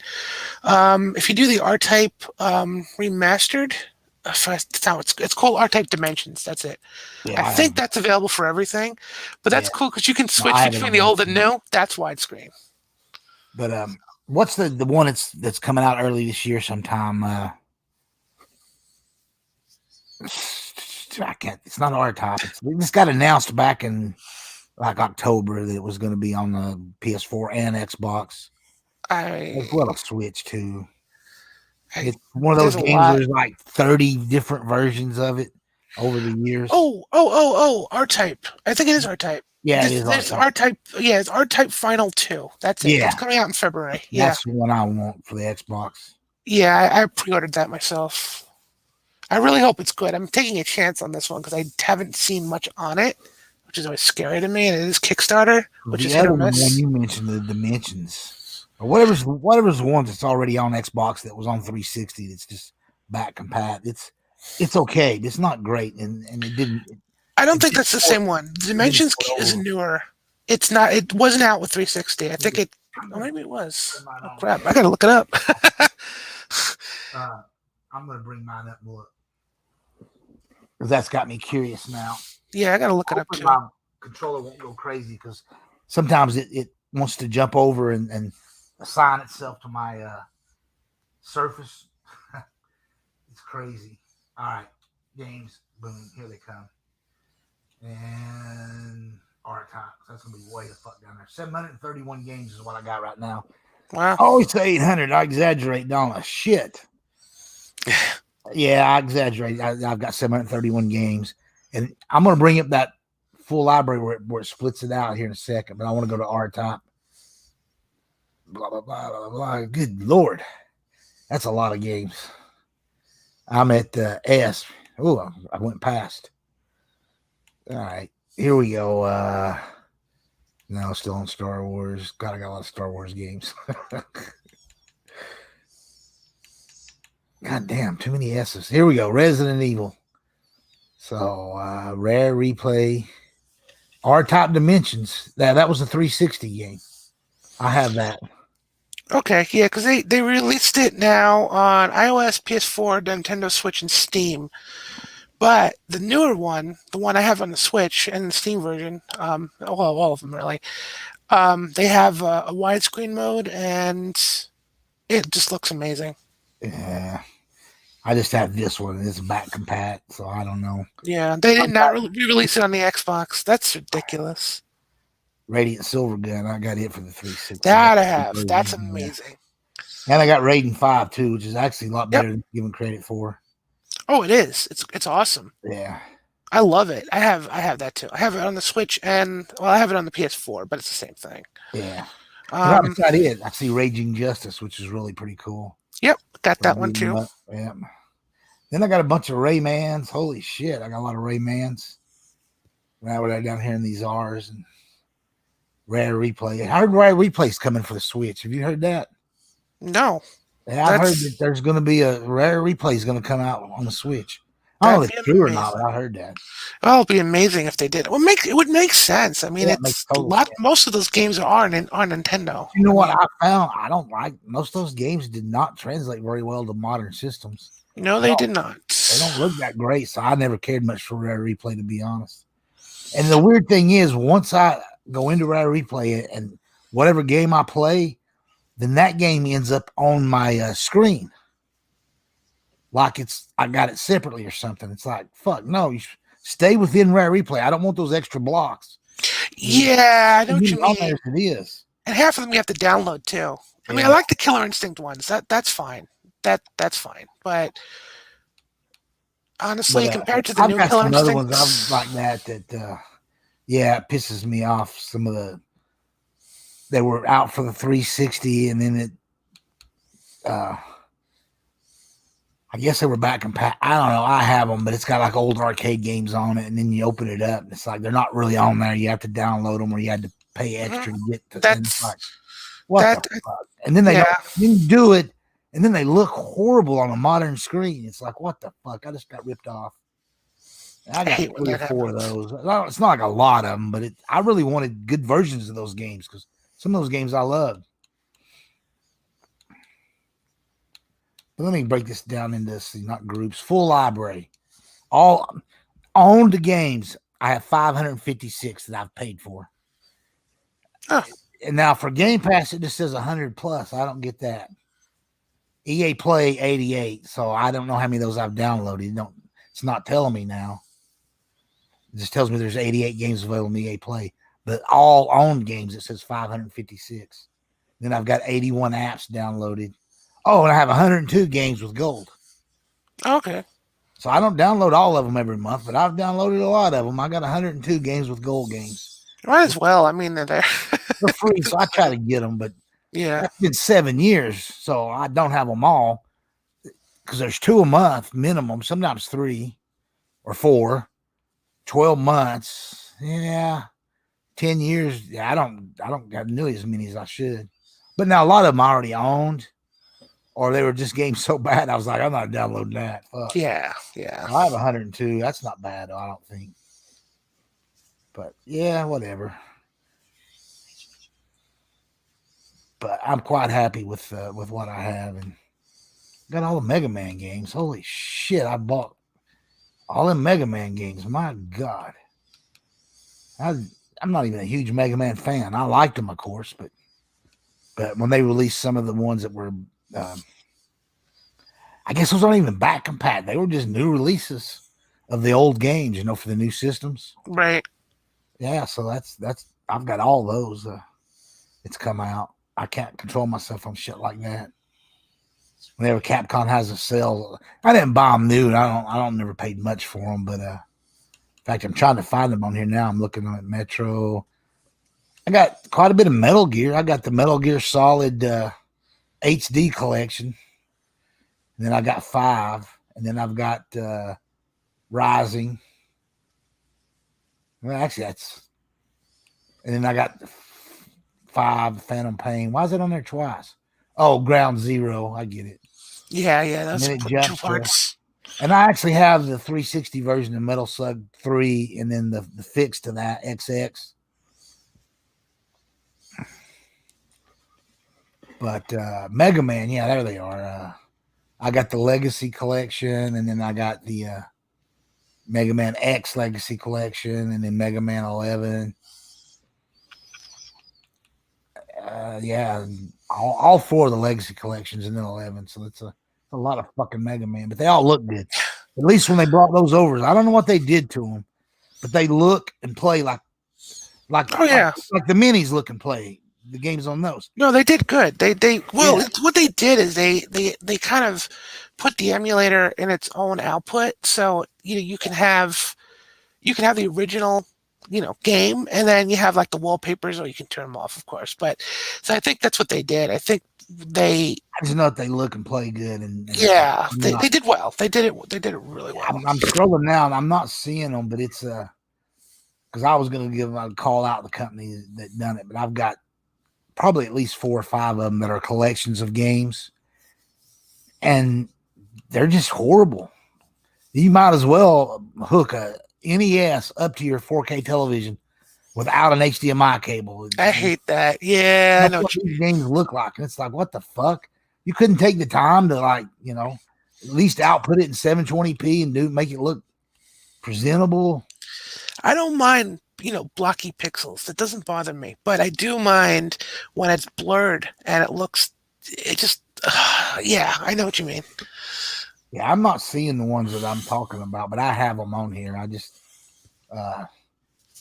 there's 2 or 3 of them, my collections. And I don't know. I guess when they released that shit back in the day on the PS2, and some are on the PS1, but I think usually that's the PS2 where those collections got more popular. And, they were bringing up a lot of 8-bit games, and it didn't matter because you were playing on a tube TV anyway. So they kind of looked okay, but boy, they did not translate to high def. And when Microsoft got those for the OG Xbox and then for the 360, even worse, they didn't do anything to them. They just threw them on there. And those collections of games are just bad. But I'm bitching about them, but I can't name any of them offhand as I'm going through all my games. The ones, I mean, if you're talking about the ones back from the PS2 days, that was the Midway Adventure, excuse me. Yeah. Midway Arcades Classics. That's what I'm talking about. They were fine on the PS2 and Xbox, the original one. They're not now. Yeah. I got a Capcom one. Now, I'm not talking about, so I'm looking here and I see I've got the 360 version of Contra, which is pretty shitty to play on any system, old or new. That's one of those games that you have to start with the Super Nintendo one. The 8-bit versions just did not translate over. But I had the Contra Anniversary collections, which is not bad, other than the original Contra games, not too good on it. I think it's because of the style of the monitor. That they actually used a vertical thin monitor for those Contra games, even though they were that and the original Contra arcade game that was on the emulator, the Classic Collection, is not emulated correctly. It actually, the hamster one, which they did release as well, is much more accurate. You bought them and then that's it. You got it. I don't know. Well, if you find out, let us know. Yeah, well, 10 minutes from now, I've forgotten totally. That doesn't matter. You know what? If it's that bad, it's not worth mentioning. Yeah. Don't give it more advertising than it deserves. So they're forgettable. That's all that matters. Well, here's one, Midway Arcade Origins, but I think those are good. I've got that, the 360 version. It's just Midway games. Not all of them are bad. I mean, some of them are. Yeah, good. I think that one's okay. That's not the one I'm talking about. That pissed me off. I thought I kind of got ripped off. It's in fact, all the we talked about it 2 weeks ago or 3, whatever when we did the last podcast. That Mummy Demastered. Yes, I've been playing some more, but I'm still not beating it yet because I never play more than 20, 30 minutes at a time. But that's a really old school game that I like a lot. Yeah, I really enjoyed it myself. I picked it up on a games would come out like that. Yeah. And Neon Chrome was another good one that's in that retro style. It's really good. Neon Still Chrome. modern, but wait, you talking about Blazing Chrome? No, Neon Chrome. Neon Chrome. Which was that? What? Okay, why am I not thinking of I think I'm getting confused. Blazing Chrome's another one if you like run and gun, Contra style, by the way. Um, I recommend that. Kind of reminds me of Contra Hardcore on the. It almost feels like a spiritual successor to it on the Genesis. It's not, I mean, obviously it's on the new systems and it's widescreen and everything, but it's a good run and gun game. I got Tough as nails. War of the Panzer Dragoon for the OG Xbox.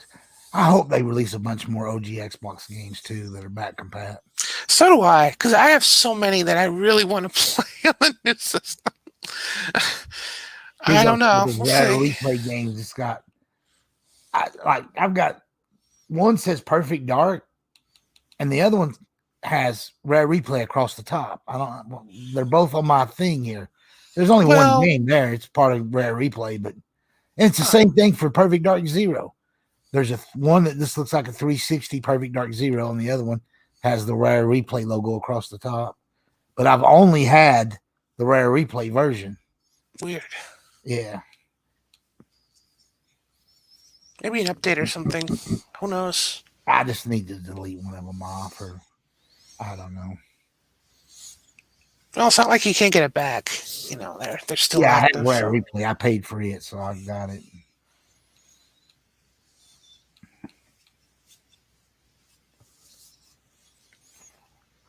But yeah. Anyway, I gotta stop looking at these. Are all I've got all. I like those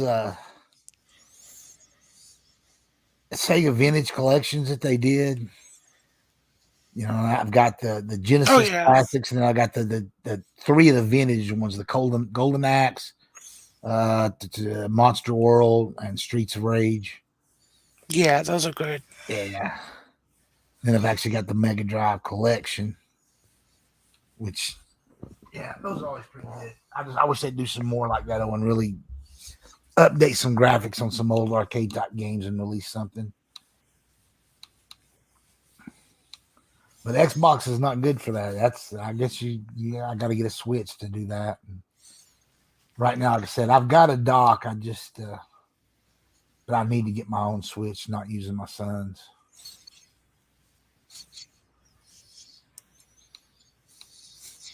As long as you don't get the Switch Lite, because that. No, I would never get that, man. I thought the Switch Lite was okay for a lot of people. I mean, I wouldn't get it, but I thought it was okay. And then I realized it's missing more than just the dock. I know it's a small screen. That's fine, but it also doesn't have the rumble. Apparently, I did not know that. I think I knew that because it's. I guess because. Well, I don't know why I know that. It's something about. Yeah. I don't know. I mean, maybe I did know. Remove the Joy-Cons to it. They're permanent, right? Right. Exactly. Yeah. So. Which I don't know if I like because that, with the drift and all that, I've gotten very good at repairing my Joy-Cons. So, I've eliminated the drift, but only because I bought spare parts. So, but it's really easy to change swap out those sticks. There's plenty of YouTube videos on it, and it's really easy. You just need some tools. But we got pretty lucky though with my son's Switch. We've never had any Joy-Con drift. We have the original pair that we got when we bought it. I only had it on one pair, and I replaced them, and then it's never happened since. So.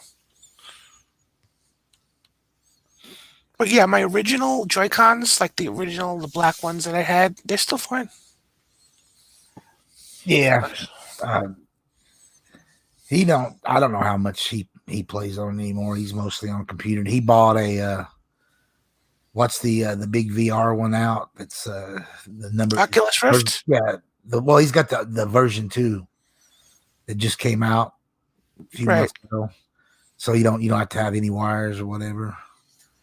So I haven't even tried it. I just don't care about. I don't want to. I've got a PSVR and it was pretty bad. Even though I still kind of liked it, but I didn't want to get hooked on his and then have to go get my own. And so I'm not even playing it. Yeah, that he got it. He works. He uses his own damn money, so I don't. and I'm still waiting. And I don't think it was that big of an upgrade, other than the wireless part of it's cool. But and he got the one that gives you more storage space or whatever, more memory in it. But the lenses is where, till they actually put 4K lenses in those fuckers, I don't want another. I don't think I'll even want a PlayStation VR2 when it ever comes out, because I just don't believe they're going to put 4K lenses in it. Because that means 2 4K monitors, teeny tiny monitors, but still, it causes the expense goes up astronomically, and I know. they keep putting. And I'm like, no, until you do that, I'm not fucking buying one. They're gonna have to figure it out how they can sell one at a reasonable price that has 4K lenses or whatever you want to call them inside those things, so there's no chance of getting any kind of motion sickness or whatever, and definitely no screen door effect or any other crap where you get really good VR. And they're just not doing that yet. No, but they're making strides toward it. I mean, yeah, but beats the hell out of Virtual Boy. Remember that one? Oh yeah. I don't have one, but I over the years I've had more than one chance to buy one. Same here. I didn't bother. Didn't, and it was like, fuck, why didn't I get that? I could have had that for nothing.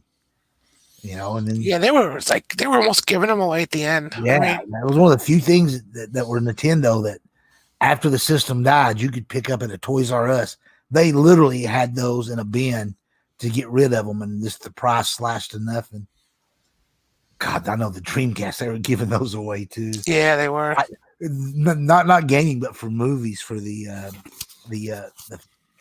system that lost the Blu-ray, the HD DVD. Yeah, those were like $30. Yeah, I bought one after the system that I knew, and it wasn't official that they were going to go away, but it was obvious that Sony had won, and then they had paid a lot of people off, and that was the format that was going to win. And I didn't care. I went ahead and I've still got that player because it was a great DVD player on top of being a HD player. I didn't keep any of the movies. I eventually got rid of all of those because it gave me, I got like 10 or 12 movies when I bought it. I think I paid $70 and got 10 or 12 movies and then the player. That's pretty good. Yeah, it was amazing at the time. I'm like, yeah, why would I not fucking do this? And then I turned around and I didn't do it immediately. It was a couple years later, but eventually I realized these are the only movies I'm ever going to have for it, because I'm not going to go buy any more. If the movie is out, that same movie's all on Blu-ray, so I'm going to get the Blu-ray. So I just need to sell these. I don't need to keep it for these movies. It's not what I bought it anyway. I bought it because it was a great upscaling DVD player. And so I sold those and I actually got decent money for them because people were already starting to realize that, oh shit, we got to collect these because they'll eventually be limited, and and it was a thing to have HD DVDs. So I sold them and then just kept the player, and I've been really happy. It was a good move. I have one myself. I don't have an Xbox one. I wished I had the 360 one. That little add-on HD DVD player they had. Yeah, that's the one I have. That's the one okay. I have.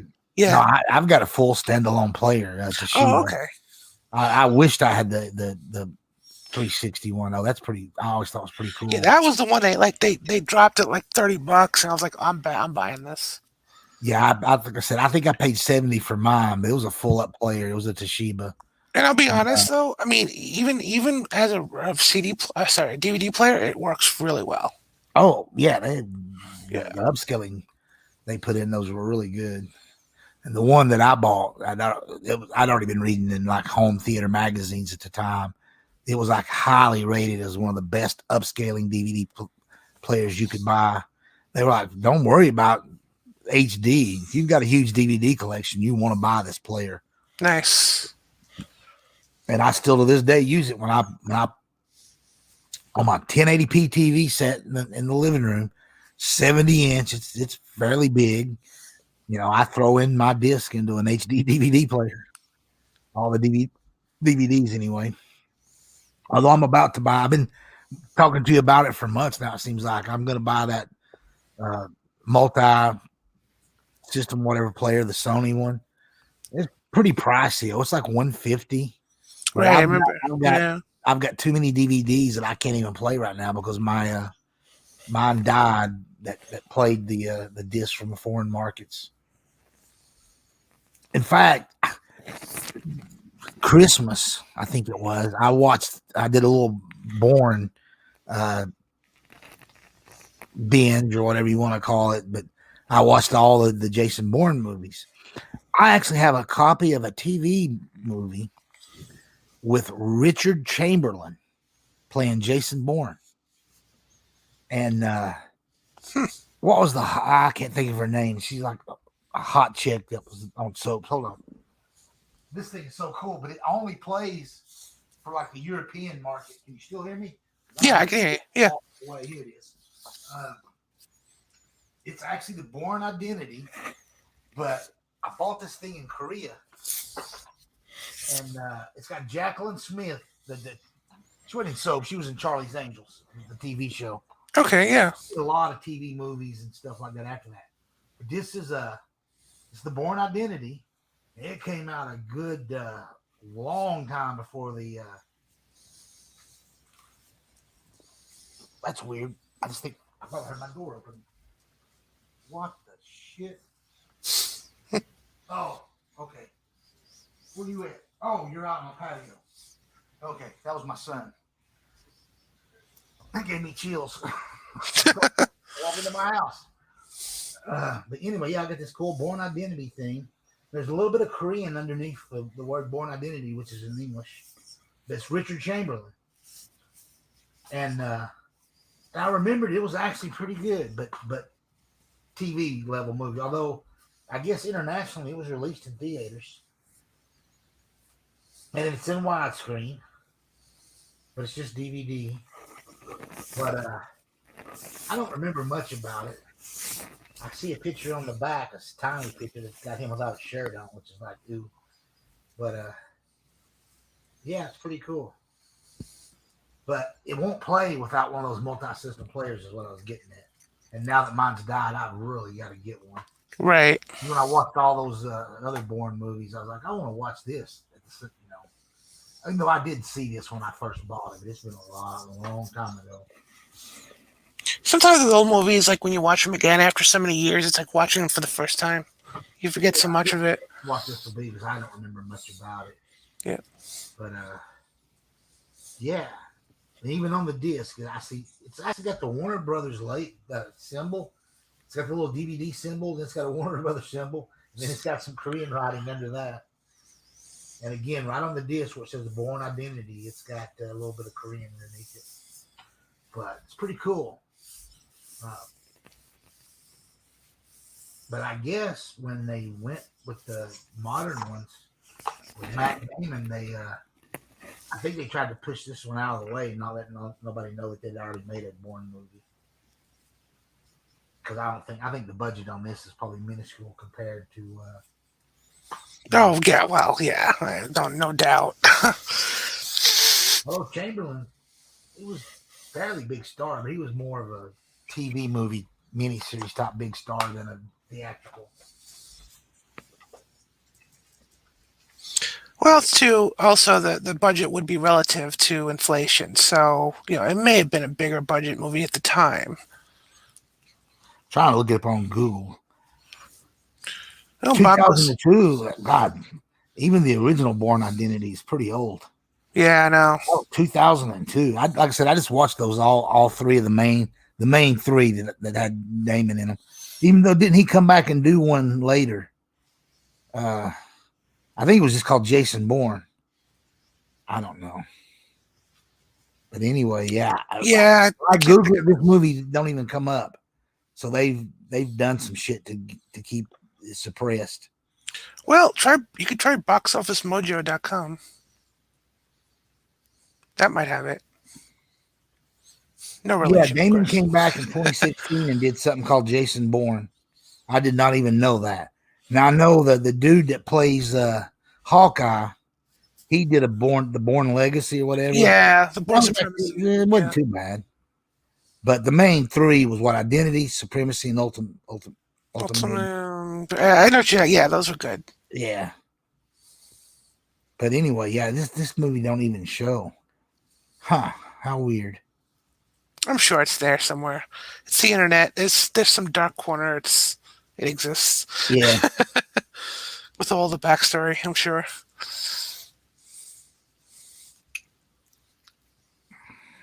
But I didn't like the guy that did the second and the third one, Paul Greengrass. I like Doug Lyman that did the first one, that did the Born Identity. right. But I guess Greengrass was like tight with Damon, and yeah, it was one of those weird things where there was some issues between the.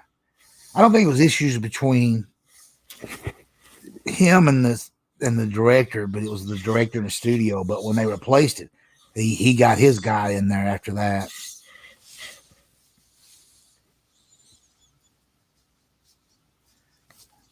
Yeah, it's so weird. I can't find that anywhere. Yeah, you'll find it. Yeah. I mean, I have it. I got the copy of the damn movie sitting here, so I know it happened. It's real. I'm not making it up. The Born Identity movie made. I can't see the date because of the fine print, and I'm not feeling like getting. Oh, my glasses are set. I think it's more than just glasses, though. It's because of the light. But I'm trying to see when this version of it come out. I was gonna say, check the date. Also, maybe put in like like IMDb, like just this Richard Chamberlain, and see what his. It says languages English and Japanese, which is really weird since there's Korean writing all over the box. But the movie languages are English and Japanese. Wow. And these are Korean symbols. They're not Japanese. I know the difference. There's Warner Brother all over. There is a widescreen, but I can't make out. And it's 100 and looks like 115 or 118 minutes. My vision's pretty poor. Let me walk over to the light. I was gonna say, well, you can also take a picture of it on the phone and then expand the picture. That's what I do. If you don't have a magnifying glass or something. whv.co.kr, which is Korea's internet thing. Oh, it's 185 minutes. Oh wow! Our fucking movie. That was a TV movie, so that makes sense. So this must have been an Asian market on television. I don't think it. Maybe they did a theatrical release after the fact or something. But pretty weird stuff. But it's Warner Brothers. Hey, that's cool to have, though. Yeah, yeah.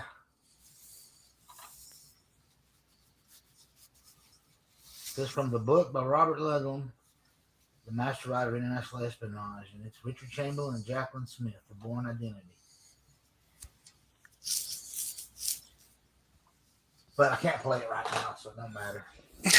But I'm gonna buy one of those because I've got a lot of DVDs, and it's a pretty decent player, so it's fine. I don't want to, I'm of the old school that you can never have too many DVD Blu-ray players because lasers do die.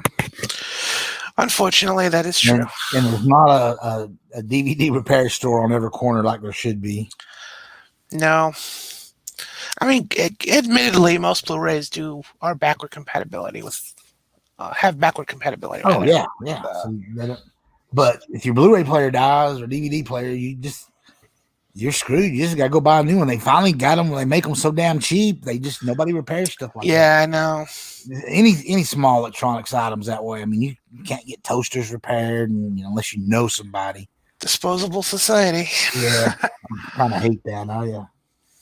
There's certain things I like, and there's a certain model that's really good, and that model that I had was an amazing player that was also a very good DVD upscaler, but it's dead. So I'm just gonna buy a Blu-ray DVD player that's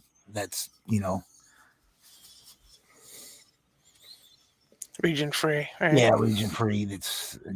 I think it's also dual voltage and all that stuff.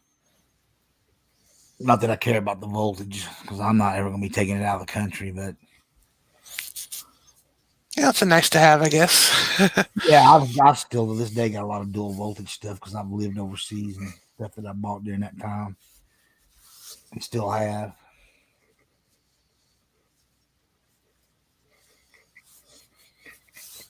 But I think probably we should be calling it.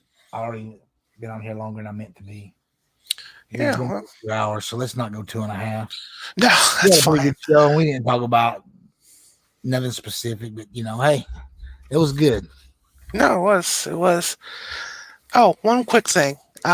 We could do this next week too if it's too long to talk about. But what was your game of the year? Since it is 2021 now. Well, I want to say Cyberpunk, but since I'm hanging on to Cyberpunk, I can't really use that. So I'm gonna go with Assassin. No, the other Ubisoft game, not Assassin's Creed. I'm trying to think what they came out with. That's terrible. I should know this stuff too. Um, I've been so retro based lately that I'm forgetting the new stuff. Watch Dogs 3. Oh, okay. I don't call it by its real name. I like doing that. It's calling it Watch Dogs 3. Because the Sure. first one was Watch Dogs, the second one was Watch Dogs 2. So why you got to give the third one just make it Watch Dogs 3? Yeah. It's like the horror films. They stop numbering them and they just start subtitling them. Yeah. But anyway, that's my game of the year. Yeah, mine is only because I decided to hold off on and I'd actually played 20, 30 minutes of Cyberpunk. But I realized that I was going to have to sink probably the way I play 100 plus hours, to be honest. Oh yeah, it's one of those games you have to. And I just wasn't prepared to do that over the holidays and stuff. And then there was all the controversy about it and stuff. And then I was kind of, well, I'm proud I haven't played it, and I'll just wait till the next gen version. Yeah, and then it's like, well, I don't really want to wait, but I've already waited this long, so I might as well just wait. Yeah, I'm sure it'll be here sooner than later. Yeah. Definitely. Mine was actually Animal Crossing for the Switch, just because it got me through all that quarantine. I still play it. I mean, it's. I was gonna say like Ghost of Tsushima because that's an incredible one too. I'm not gonna belittle that, or even Last of Us 2, which I did like, by the way. But yeah, no, I love Last of Us 2. I considered that the best. The best PlayStation game. I don't know if it was game of the year like it won, but it did.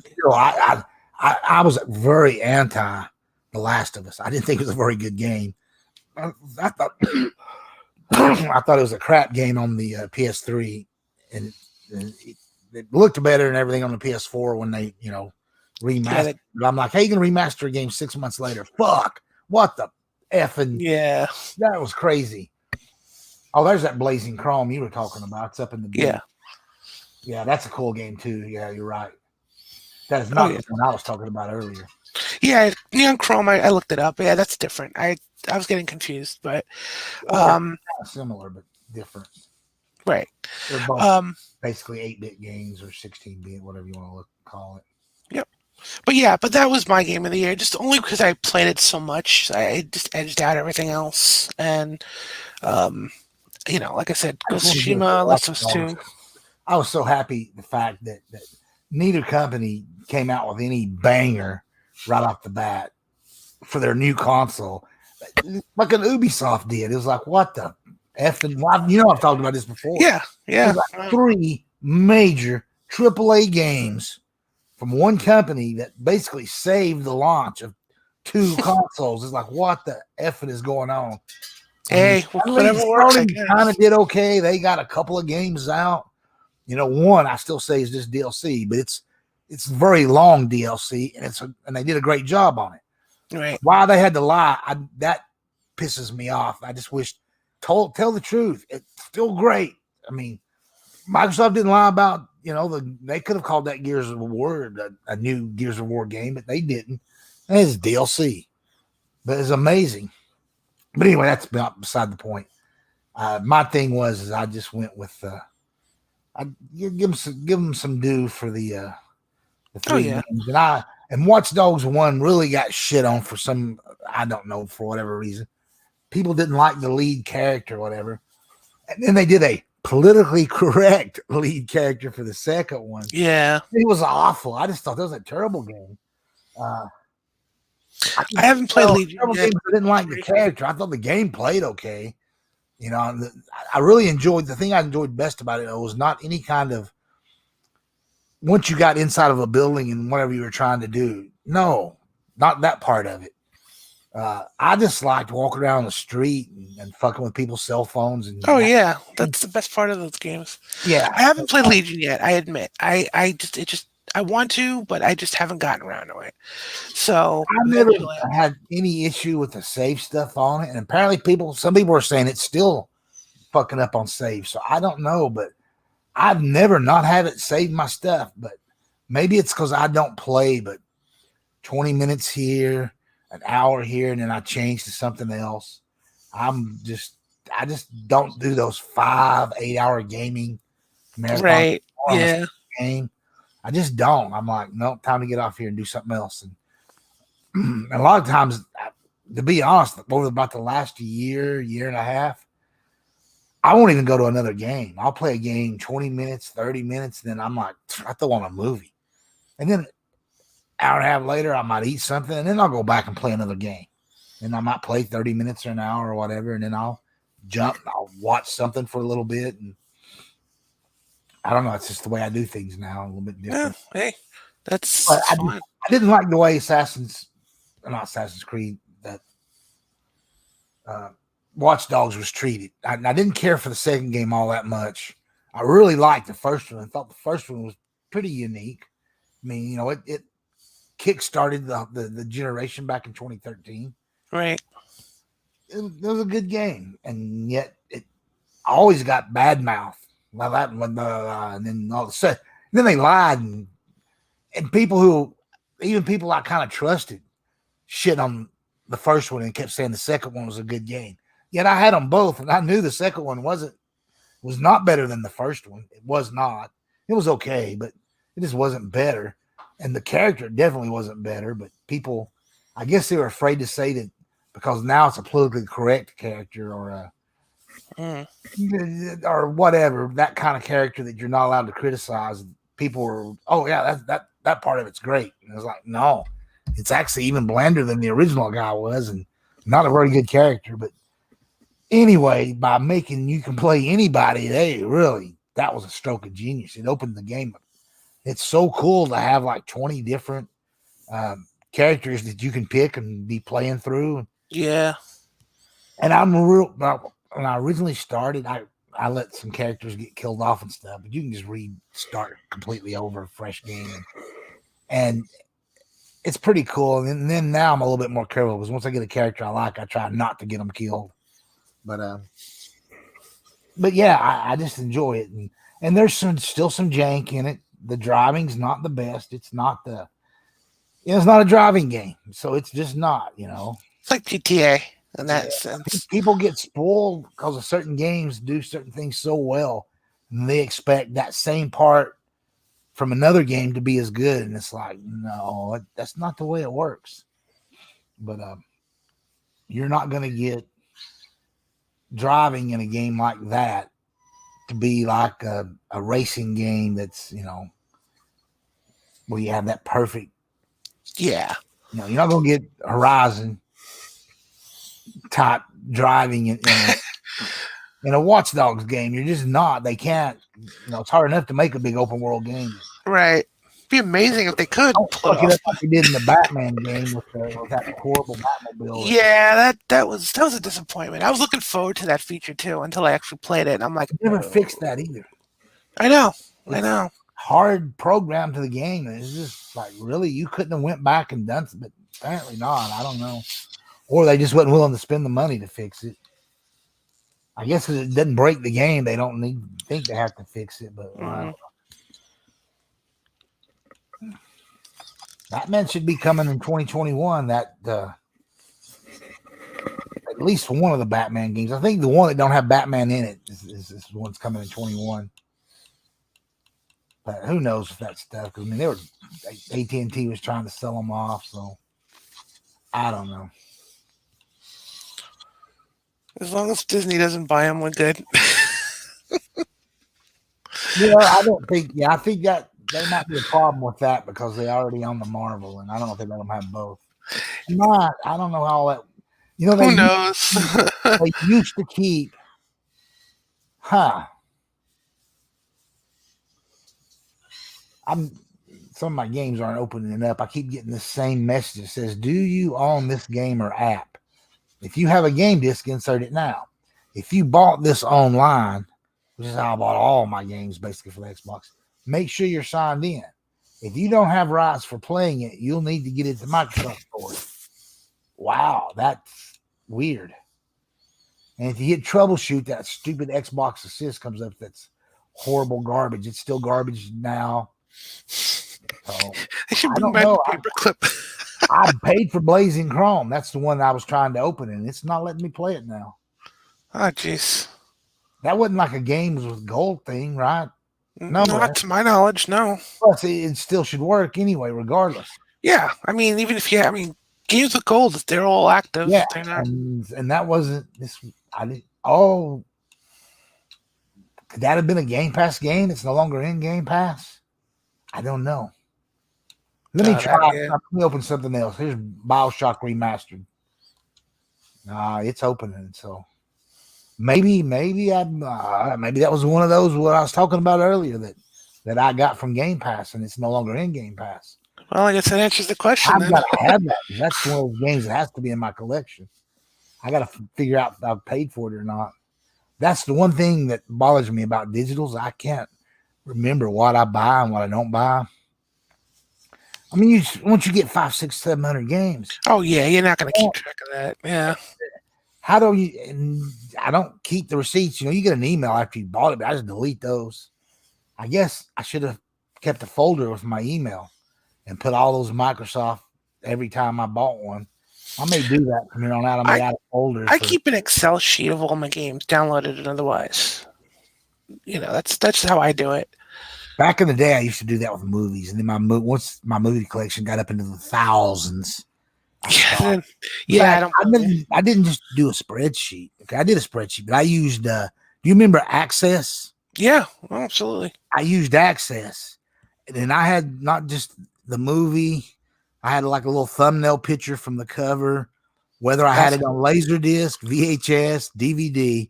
This was all before Blu-ray, so by the time Blu-ray had come out, I'd stopped doing this. But then, and I had my own little review. You'd click on that box, and then my review for the game would come up, or the movie. I mean, that's pretty cool. Holy shit, I was out of control. I had such a huge movie collection. It was the only way I could keep up with shit. And then I had whether or not the movie was still in print or out of print. And then I had a section of it. Then after all the movies that I owned, then I had another section of stuff that I wanted or planned on buying. And so I could basically get to it via my phone at the time if I was in like a movie store and, you know, looking at used movies. You were your own IMDb. Yeah. But eventually, I don't know, from one phone to another phone, that Access stopped working and the whole program would crash, whatever the phone that I had. And then I still had the program on my computer at home for a while. And then I had a particular model that the hard drive died. And yeah, I never repaired it. I just bought a new computer. And that was that. I lost all that. I never had it backed up to anything. Oh, man. Yeah. And I was like, I'm not putting all that shit. No way. No, that's a lot. I literally had like 3,000 or 4,000 movies in that fucking thing that I did all myself. It was pretty cool. It was a lot of work, but I was like, never again, never. I know a dude now that's got like 10,000 vinyl records. Hell, he might have more than 10. He's got over 10,000, put it that way. And he catalogs them, but just not just like more of an Excel spreadsheet type of thing, and no fancy graphics and no yeah. But his tells him where it's located at too. You know what, he has each of his bookcases labeled, and so he can bring up that spreadsheet and look, and he'll know where to go to look for the album. And that sounds like something simple, but if you got like 10,000 albums, I'm sorry, you're just not going to remember. you can't just have everything albumized because the albums and games, Right. movies have titles that don't make sense. And I mean, even now, my movies, I try to keep like horror movies in one or two bookcases, but from within that, all my vampire movies on one shelf or two, all my zombie movies on a couple of shelves. I do stuff like that, but I would never try to put them in alphabetical order because it wouldn't make any sense. And that's not how I want to go look for movies. I want to watch a movie now. What do I want? I want a good action movie, so I know where all my cop action movies are, or all my, this type of movie or that. I just do it by genre.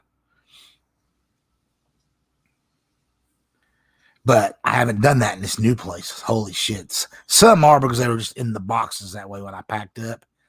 And when I started putting them on shelves here, is like, oh yeah.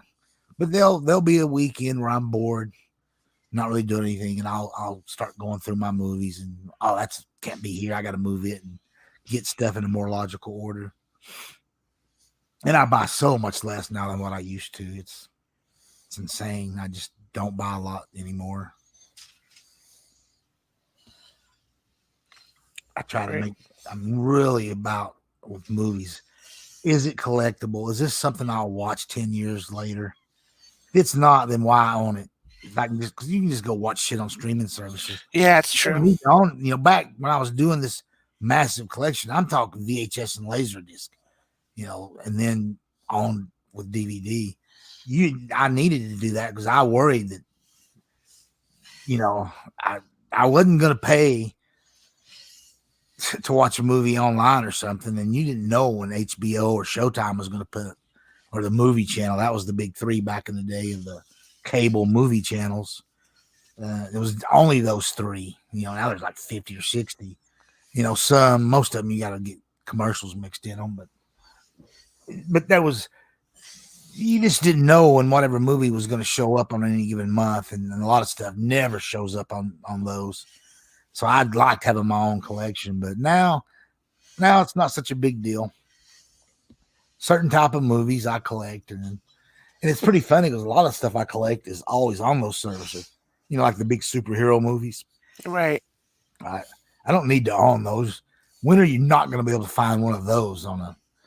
But you never know. Disney owns some Marvel movies, and they could put them in the vault and not have them on that Disney Plus, or I might decide I don't want to pay for Disney Plus, and they don't let them be on anybody else's service. But if you've got that disc, you can throw it in and watch it. So I don't know.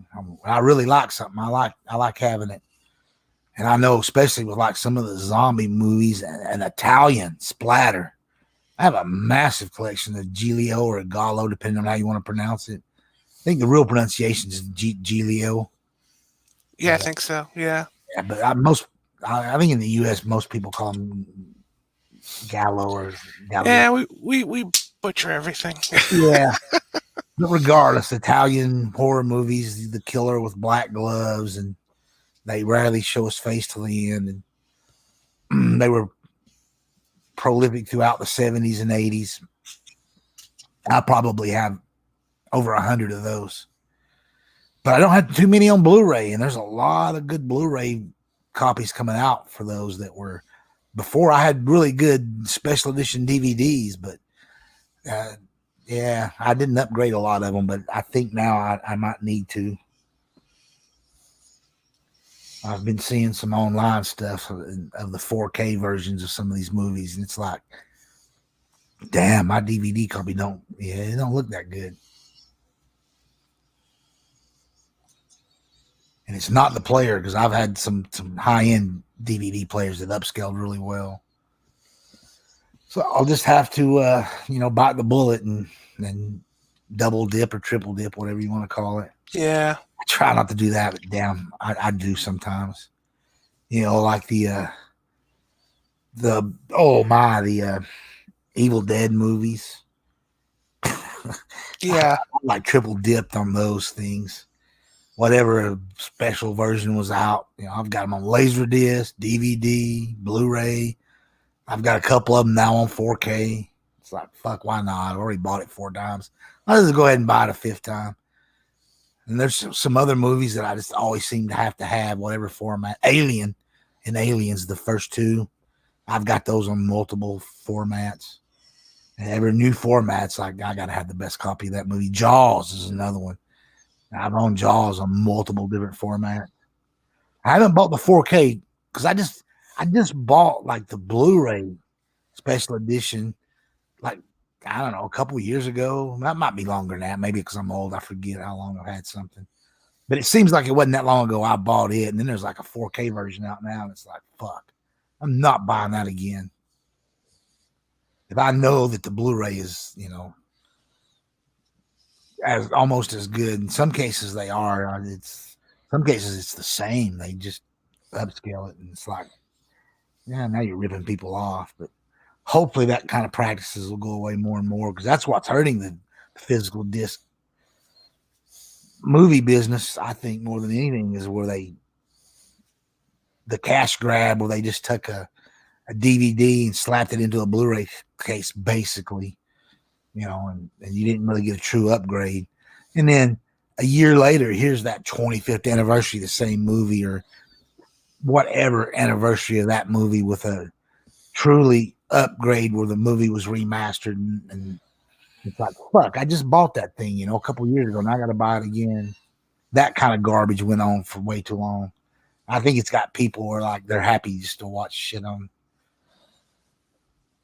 streaming services. Because, pay-per-view at its heyday, that's why I bought my own movies. I'm like, well, I don't want to get sucked into pay-per-view because you only get to watch it that one time or that little time span that you paid for.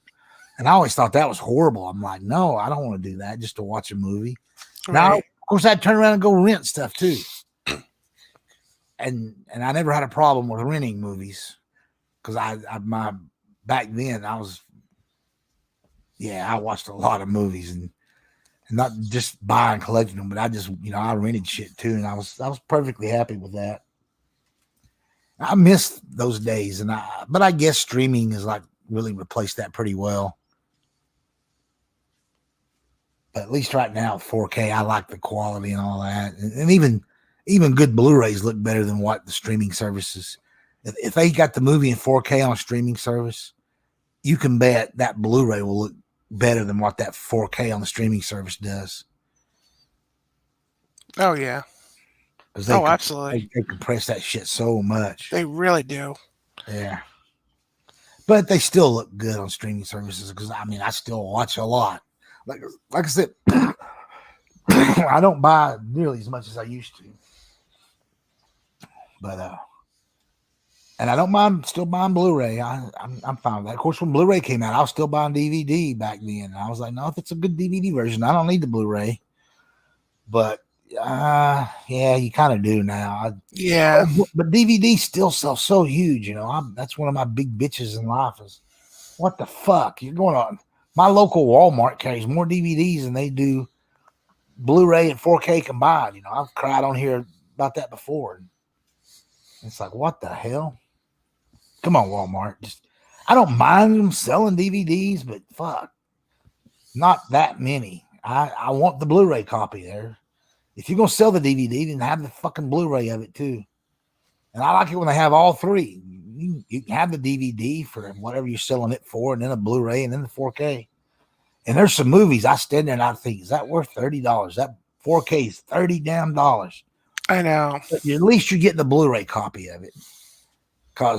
And I think that's important at the beginning of the 4K thing that they did that because most people only have one 4K television, but they still got 2 or 3 1080p sets in their house. Right. That Blu-ray is going to look great on those. It don't need to, it'll look better on your 4K TV, but you still got other televisions that those movies will play great on and be fine. I still got a 720p television.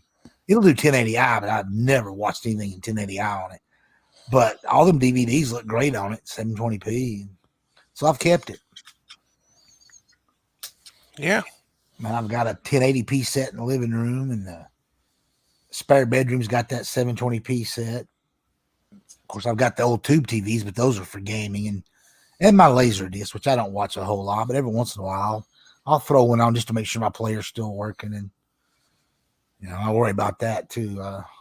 But I got lucky. I actually got a low end Laserdisc player that's a industrial player. And that fucker's built like, when I joke about the Saturn being built like a tank, this is a Pioneer industrial player that's built like a tank. It don't look like all the regular Pioneer players.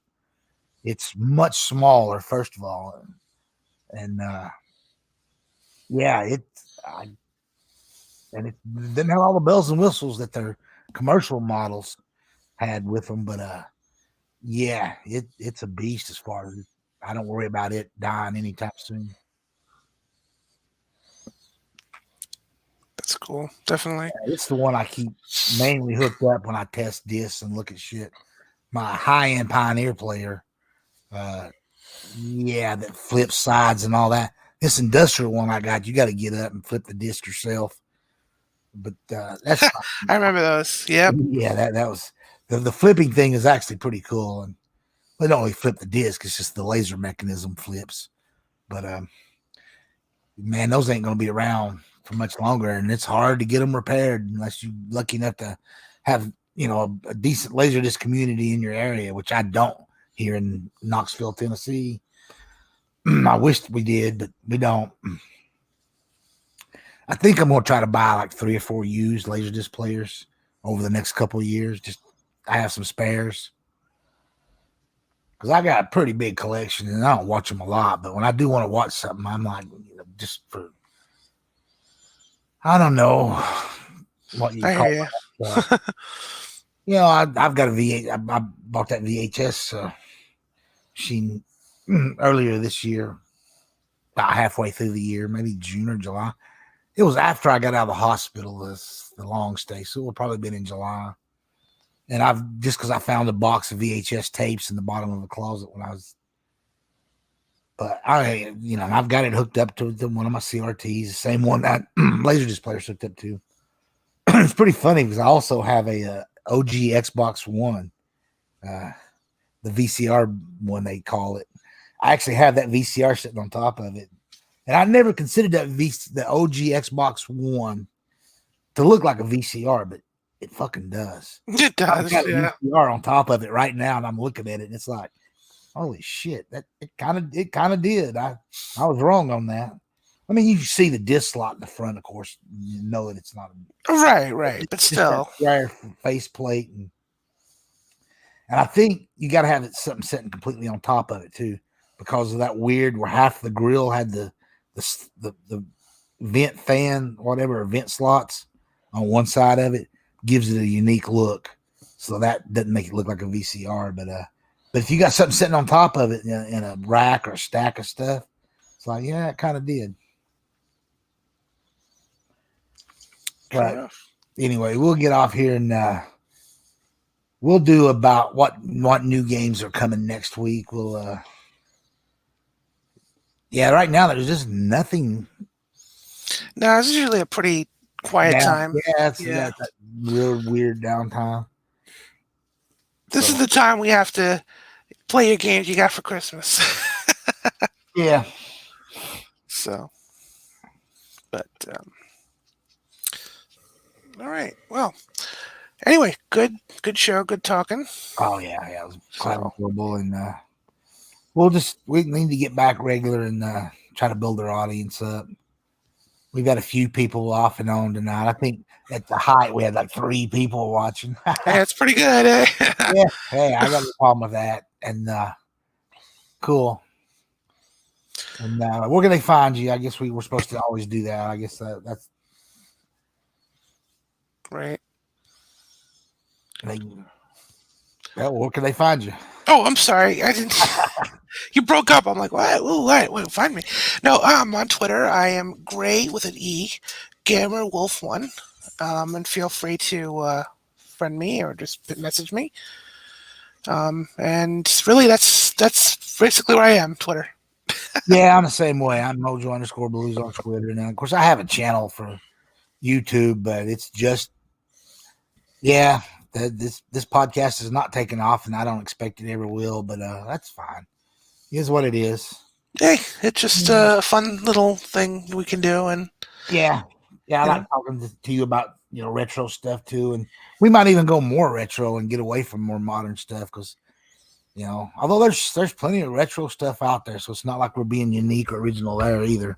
True, but to me, I know our show's a little bit more interesting than some of the podcasts I see on out there, and so they're pretty cookie cutter, and I don't care for that. I mean, right. It's okay when you watch the first one, but when you watch the next one and the next one and the next one, it's like the same topics. Wash, rinse, repeat. Yep. I was like, I really stopped watching a lot of them, but I still do certain ones, I like, and that's fine. But my main one that I was on with Mads, he stopped doing it because his work schedule was messing him up, and I don't know. And he tried to expand it where he was doing 2-3 shows a week, and that wasn't working. And now he's doing none. So, yeah, maybe he'll bring that back. I kind of missed that. I like to be on the podcast with him, and we actually got a decent viewership. So, week in, week out. I think my cat got a bug. All right. Oh. Anyway, I'm going to end the podcast, and go ahead, right? we'll be back next week, and we'll look at games. One of the main topics will be games we're looking forward to and what's coming out over the rest of January, February, and March. We'll look at them first 3 months. Oh yeah. I'll actually do a little research too, and so not just be throwing darts at the wall. Right. All right. That's okay. Appreciate everybody that came aboard watching. Yeah, thank you for everybody who watched, and we'll see you guys next week. Yep. All right. And